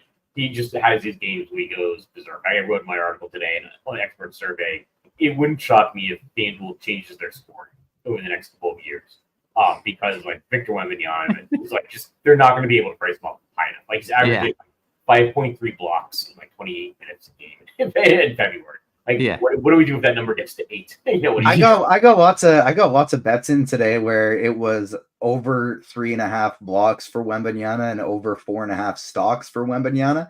That just seems especially the stocks one. That just seems free at this point. Yeah. I mean, if he has these games where he's got 10 blocks and 2 steals. That's 36 FanDuel points just on stocks. Yeah. My hot take is he's going to have a triple double and add 5 assists as well. Which is totally within the realm of possible. Yeah. And then center position on FanDuel, getting a lot of Nick Claxton, getting some Wembanyama. A guy, I don't know if it's maybe a plum steal, I don't know, but it's close, like Alfred Şengün, I think. Jalen Green could be out. I kind of like Şengün either way on both FanDuel and DraftKings. He's got like one of the biggest differences between player props and projections. So I'm going to go maybe one of those situations where you can like go over the field or like put him in your DFS lineup and maybe bet the under on his like points, rebounds, and assists, something like that. Okay. And make money either way? Yeah, potentially if you hedge it out right. Wow. Okay. Very nice. We should note, by the way, we always start with FanDuel because Crunch Time is presented by FanDuel. If you bet $5, you get $150 in bonus bets if your first bet wins. For new users in Arizona, Colorado, Connecticut, Illinois, Indiana, Iowa, Kansas, Kentucky, Louisiana, Maryland, Massachusetts, Michigan, New Jersey, New York, Ohio, Pennsylvania, Tennessee, Virginia, Vermont, West Virginia, Wyoming. Terms and conditions apply. Must be 21 and up. Gambling problem? Call 1-800-GAMBLER. Shout out to FanDuel, keeping this show free. All we ask is that you hit the thumbs up. It's there right on your screen, right at the bottom. Let's kick it over to DK. TJ, what say you on a little DraftKings build? Let's do it over here. My job is much easier because we got not one, but 2 core plays over here on DraftKings today. Jalen Williams and Cameron Johnson, both of them at the power forward position. So we're going to walk up our power forward and our center. Because things are a little bit different, I'm going to do things a little bit different here on actually no, we're going to keep it. We're going to keep it. And we're going to start at the point guard position. So Fred VanVleet at only 6,600 on DraftKings. This is a cash game must. We're putting him in there for sure. He's the best cash game play because he's so cheap. If Jalen Green is in and he plays, if he's out, he's by far. And so Fred VanVleet is the guy that we're playing at point guard. I love Schroeder as well. Schroeder is the guy I'm probably going to be playing at my shooting guard position, but he also has point guard eligibility. At shooting guard, you're choosing between like 3 people, in my opinion. It's Bridges, Bogdanovich, and Schroeder. Guys like Vassell, Lonnie Walker is a salary saver, Dylan Brooks, they're fine. It's okay. But Bridges, Bogdanovich, and Schroeder, I think, are the 3 guys you're choosing from. My personal favorite way to go about it is Schroeder. Nothing wrong with Bridges either, though. If you're not playing Bridges at shooting guard, you're probably playing him at small forward. That's how I'd like to start out my lineup there. VanVleet, Schroeder, Bridges, Jalen Williams, Cameron Johnson. Great start to the cash lineup. Everybody's relatively cheap, and it still leaves you a lot of money to use with your spend-up spots. Other options here, Franz Wagner is totally cash viable. Lonnie Walker, Josh Hart, these guys are fine, but it's probably Bridges or Wagner. If you have the $600, it's Wagner. If you don't, it's Bridges. Pretty easy when it comes to that. Power forward, Cam Johnson and Jalen Williams, they're both plugged in here. You have to play both of them. Doesn't really matter who else is at this position because we know we're playing both of them in cash. Yeah, maybe you want to throw Banchero or Wemby at your utility position, but you're definitely playing Cameron Johnson and Jalen Williams. Center, my favorite is Wemby. I want to pay up only 10-1. That's not that much. 10-1 for Victor Wembanyama. To me, that is a cash game must today. He's not picking up a ton of projected ownership. I think it'll probably be more than we're projecting him for right now, but I still think I want to get to him in cash. Chet would be my next favorite option. Claxton and Nurkic, again, though, are both totally fine if you land on those guys, either at center or utility today. Okay, very good. We will kick it over to Squirrel. You said you're getting a different build over on DK, so why don't you walk me through the build there? Sure. So I'll start with the kind of the commonalities are like Dennis Schroeder and Cameron Johnson. Probably the 2 guys I like the most, like on both sites. So in great matchup against Atlanta. So these are the guys like are not that different. And some of the names are common, but I'll kind of shout out the guys I'm getting a lot more of on DraftKings, such as like Fred VanVleet. Like 6,600 is just too cheap, especially with the risk now that Jalen Green might be out. So like Fred VanVleet, I think was going to be a top play on DraftKings no matter what. That's just like I think he's down like 1,200 over the last month. Like he hasn't had a great month. Like this isn't the worst matchup in the world, and the possibility that Jalen Green is out or just like not feeling well, something like that. I think it makes him a really good play. Salary saver, I was leaning Trey Jones earlier in the day. I kind of reduced his tag, just like the minutes in San Antonio have been kind of weird for a lot of people. So I actually prefer Trey Mann now over Trey Jones. Shooting guard, like Mikal Bridges, getting a lot more Mikal Bridges on DraftKings and on FanDuel. Like Lonnie Walker. Lonnie Walker is 3,900, much more expensive. I think it's like 4,700 on FanDuel. So he's kind of in play because his minutes could be anywhere. But like just the fact that he's cheaper on DraftKings makes it a lot easier to get him into the lineup. Dylan Brooks, also somebody I'm giving a boost to, probably playing a little more about the possibility that Jalen Green might be out. Small forward position, Keldon Johnson, similar to Jelani Walker. I think they used to be like teammates with San Antonio. Keldon Johnson's minutes have been all over the place, coming off the bench. So I'm playing a lot of them, trying to be like over the field in tournaments. And if it's a game where it's not seeing the minutes, like that lineup's just not going to win. But if it's a game where he is getting a bunch of the minutes, then hopefully I'll be over the field at 4,900. I think he's a good tournament play. I'm playing a lot of Lauri Markkanen. I'm building in some Royce O'Neal just in case Bradley Beal and or Eric Gordon is out. Power forward, just a ton of Cameron Johnson. But then the next two guys after that, in terms of like my ownership, I think power forward are the two guys that I think have some of the highest upside, Jalen Williams and Victor Wembanyama. Playing some John Collins, playing some Lauri Markkanen. At the center position, Clint Capella is a guy I'm getting a lot of on DraftKings, where I was really getting a lot of him on FanDuel. He's only 5,300 on DraftKings. Still getting some Şengün, and of course, still playing a lot of Victor Wembanyama and Nick Claxton. How much Wembanyama are you getting tonight in tournaments? Probably between 35 and 40% on DraftKings. Okay, cool. I ended up with 46%. He's my second highest owned guy, smudged between Schroeder and Cam Johnson. Yeah. I approve. Hey, if you guys have ever wanted to take RotoGrinders Premium for a test run, well, now you can. We got a 3-day trial pass. You can get access to every sport except NASCAR.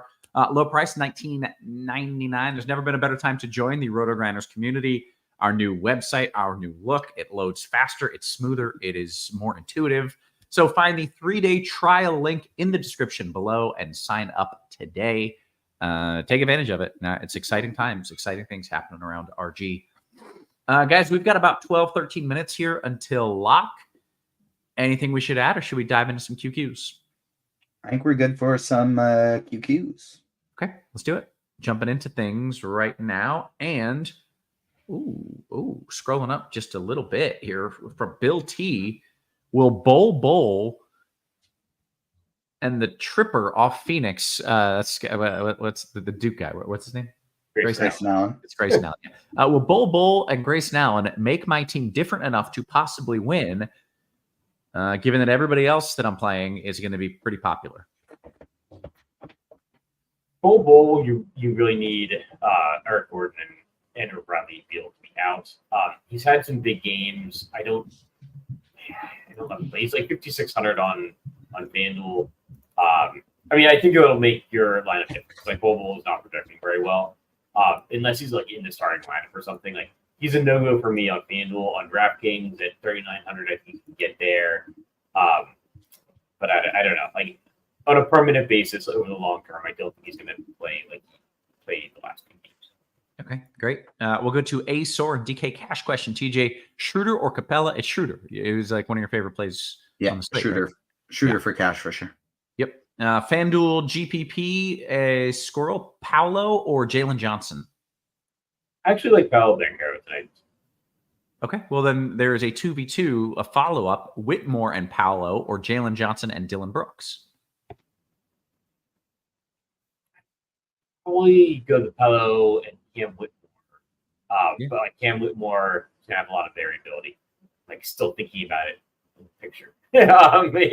I'd go with the first one. Okay, great. Another DK GPP question here from D-Rock Squirrel. Can I play Jalen Green, then pivot to Thompson if he's out? I believe you basically started the show by saying you are doing exactly that. Yeah, exactly. On DraftKings, it is super easy. Like I even like boosted up Jalen Green a little bit just to get some of them so I can play some Ahmed Thompson at presumably low ownership. Should Yeah. King Dash pointing out that in the last 6 games, Wemby has 10 plus stocks 3 times. So half the time he's getting 10 plus steals and blocks. It's just mind blowing how good that dude is and what he's doing. A few more questions and some really good ones coming in the YouTube as well. So I want to get to those. DKGPP, last piece, Cody Martin or Trey Jones? And TJ, why don't I get a pick on you for a couple of these? Cody Martin, Trey Jones. Okay, FanDuel GPP, TJ, right back to you. Any interest in Cole Anthony over a more chalky Schroeder? No. Nope, negative. Okay. Jumping into that YouTube, as I mentioned, who is the best value on DK today, Squirrel? It's got to be one of those like mid-rangey 5K guys, right? Yeah, actually, I think Dennis Schroeder would be like the Yeah. best value if you consider that a value. If you want to go like a little bit cheaper, probably Lonnie Walker. Okay, great. Hoosiers Hang Banners says, Squirrel, any left for Portis with the Bucks potential to blow out the Hornets, and they play the Bulls tomorrow, so maybe they'd be quicker to yank folks? Maybe, but like, I don't know that Portis necessarily like is in there in that situation either. I think you can play him because he is like he's always a player that's like pretty like variable. But I'm not going to go out of way to play it. But Gotcha. All right. We've got some people dumpster diving. So let's kind of handle these together. Paul Griffin says, I need the best GPP play in the util at 3,600 or under. And I think somebody else asked 3,200 or under. So Squirrel, can you give me your favorite plays, DK util, 3,600 and under and 3,200 and under, if that exists? 30, it's not a great night for value that cheap. Man, 3,600. And TJ, maybe you can search the 3,200. 36 is going to be one of 3 options for me. I'll see what Squirrel says, but 32 and below, there's only one option, I think, and it's Sensabaugh for Utah. I was going to go with like Bruno Fernando at 3,600 and maybe Patrick Beverly at 3,200. Maybe some Joe Ingles. Yeah. It's not great. TJ, your thoughts? Yeah. I agree with the Fernando. I would also be fine with Chris Dunn or Julian Champagny. Okay. Excellent. Let's see what else we got. 3 entry max on DK. TJ, it is playing Jalen Wilson over Lonnie Walker, too cute. Also, will Jabari Smith work as a last piece? Jabari Smith's been absolutely crushing it lately, so I don't hate trying to ride that wave when still nobody is playing him. I'm not getting any Wilson. I would rather just play Lonnie. Okay. Jabari Smith is the dude I always land on as my last piece for some reason. I don't know how or why, but like my mental model of him is greater than his price every time. So that dude always finds his way into my lineups. Any interest? The opposite of that is the Dorian Finney-Smith question. Any interest in Dorian Finney-Smith tonight in GPP, Squirrel?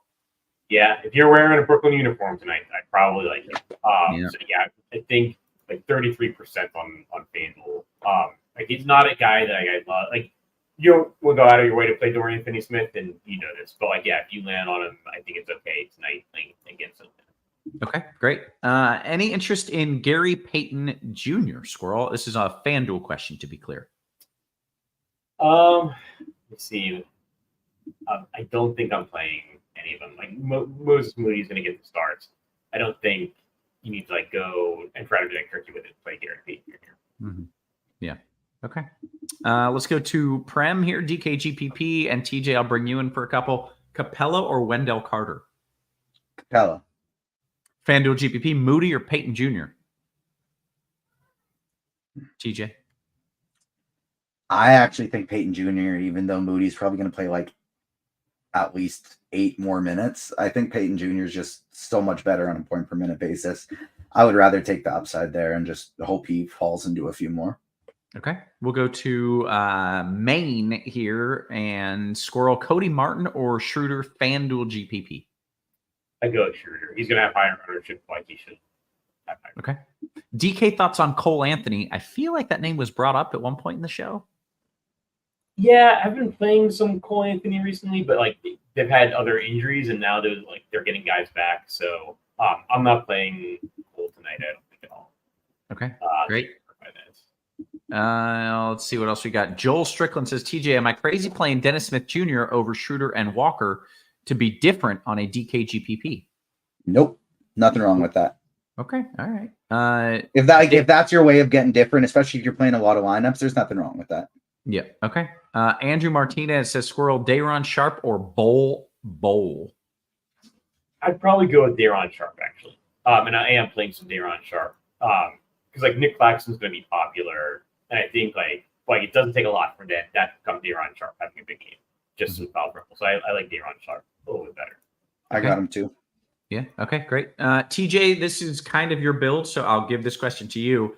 DK tournament, Mr. Irrelevant says, I'm all in on OKC and Spurs. 6 of my players are from that game, including both major spend-ups. Are you cool with that build? Absolutely. Yeah. All right. Butthole Jenkins says, are we given a thumbs up for Klay Thompson? Somebody asked yesterday or a couple days ago if he was a good play. I said no, and he hit a lot of threes. I was wrong. TJ gives the thumbs down. Squirrel? I'm playing some of them, but like a reasonable, like I'm not going out of my way to get him. Yeah, actually, I think I'm playing him on FanDuel, not DraftKings for what's worth. Okay.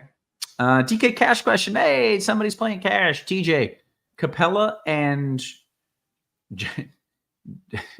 Schroeder. Capella versus Schroeder. In Cash, the answer is Schroeder, right? We decided that. Yeah, it is. FanDuel GPP, TJ Vassell. Any Vassell? Love it. Yeah. Okay. Squirrel, which high-owned value play fails in a DK GPP? That's a fun question. Of those value guys that are going to come in at high ownership, is there one that you're like, it might go a little underweight? Yeah, but like it's not in my memory right now. Like, I'm sure there's people that I like downgraded. Maybe Trey Jones is a guy that I've soured on throughout the day. Just think the playing time's not that secure. Yeah. Okay. Jalen Suggs is currently projected for 17% ownership, and I X-buttoned him. Wow. Okay. All right. Let's see. What else do we have? We're doing a good job getting these questions, knocking them out. We've got about 2 minutes left here. We've really caught up on just about all the questions, so get them in. Otherwise, it gets awkward. I don't know what to do. I feel uncomfortable with like 2 minutes to lock, just bullshitting. So please do bring in some QQs. Squirrel, who are your 3 highest owned players and at what ownership? On which sites? DraftKings first. I'm playing nearly 80% of Schroeder, Cam Johnson, and Fred VanVleet. Ooh. Like it. I got 49% Schroeder, 46% Wembanyama, 40% Cam Johnson is my top 3. Mm-hmm. Okay. FanDuel Cash question. We got another one coming in from Aside TJ. Less than 2 minutes until lock. It is a 3v3. Trey Jones, KD, and Clax, or Cody Martin, Jalen Johnson, and Şengün. First one. He says also, when does the bat go on sale? I think it did. I think it is. Do you guys know? I haven't seen anything, but it should be soon. Yeah, all right. Spring training has started, so. Yeah. Here we go. FanDuel head-to-head, Durant and Claxton. Squirrel, Durant and Claxton, or Boncaro and Holmgren?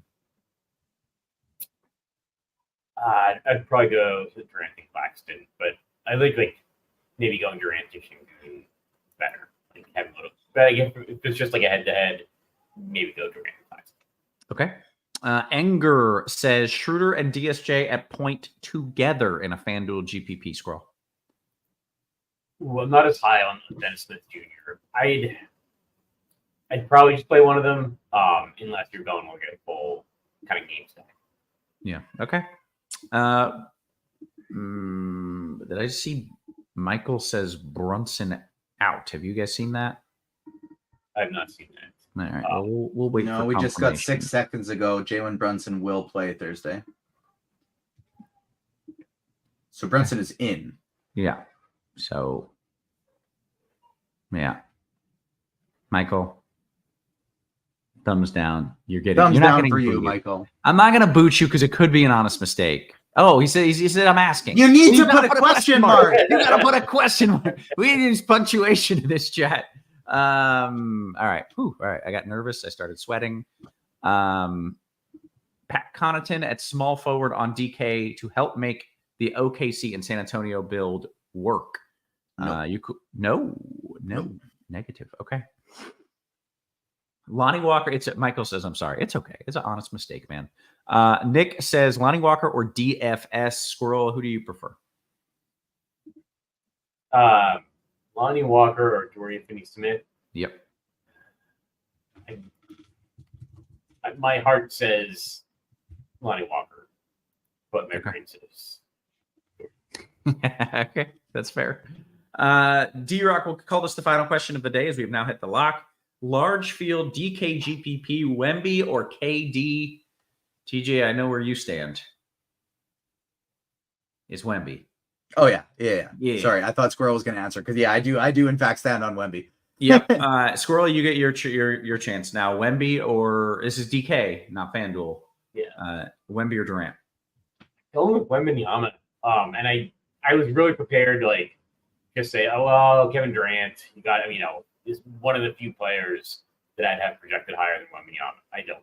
It's Wembanyama. Yeah. Literally, I'm at the point with things now that it's Luka, Embiid, and Jokic.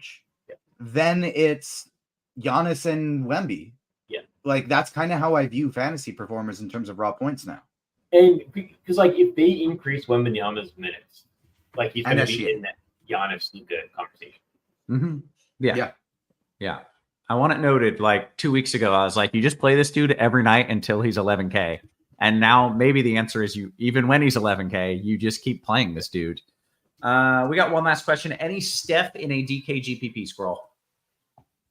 I don't. I think I put him as the guy like most likely to bust tonight, which is never safe with like a big time player at Madison Square Garden. But Yeah. Just don't like he's just too expensive. Yeah. Okay. Like the Knicks are a terrible matchup. Okay. I think we're going to bounce on out of here. So let's do exactly that. For TJ, for Squirrel, for our wonderful production crew, always working hard behind the scenes. Guys, we appreciate you. We love you. And we will catch you tomorrow. You have been crunched.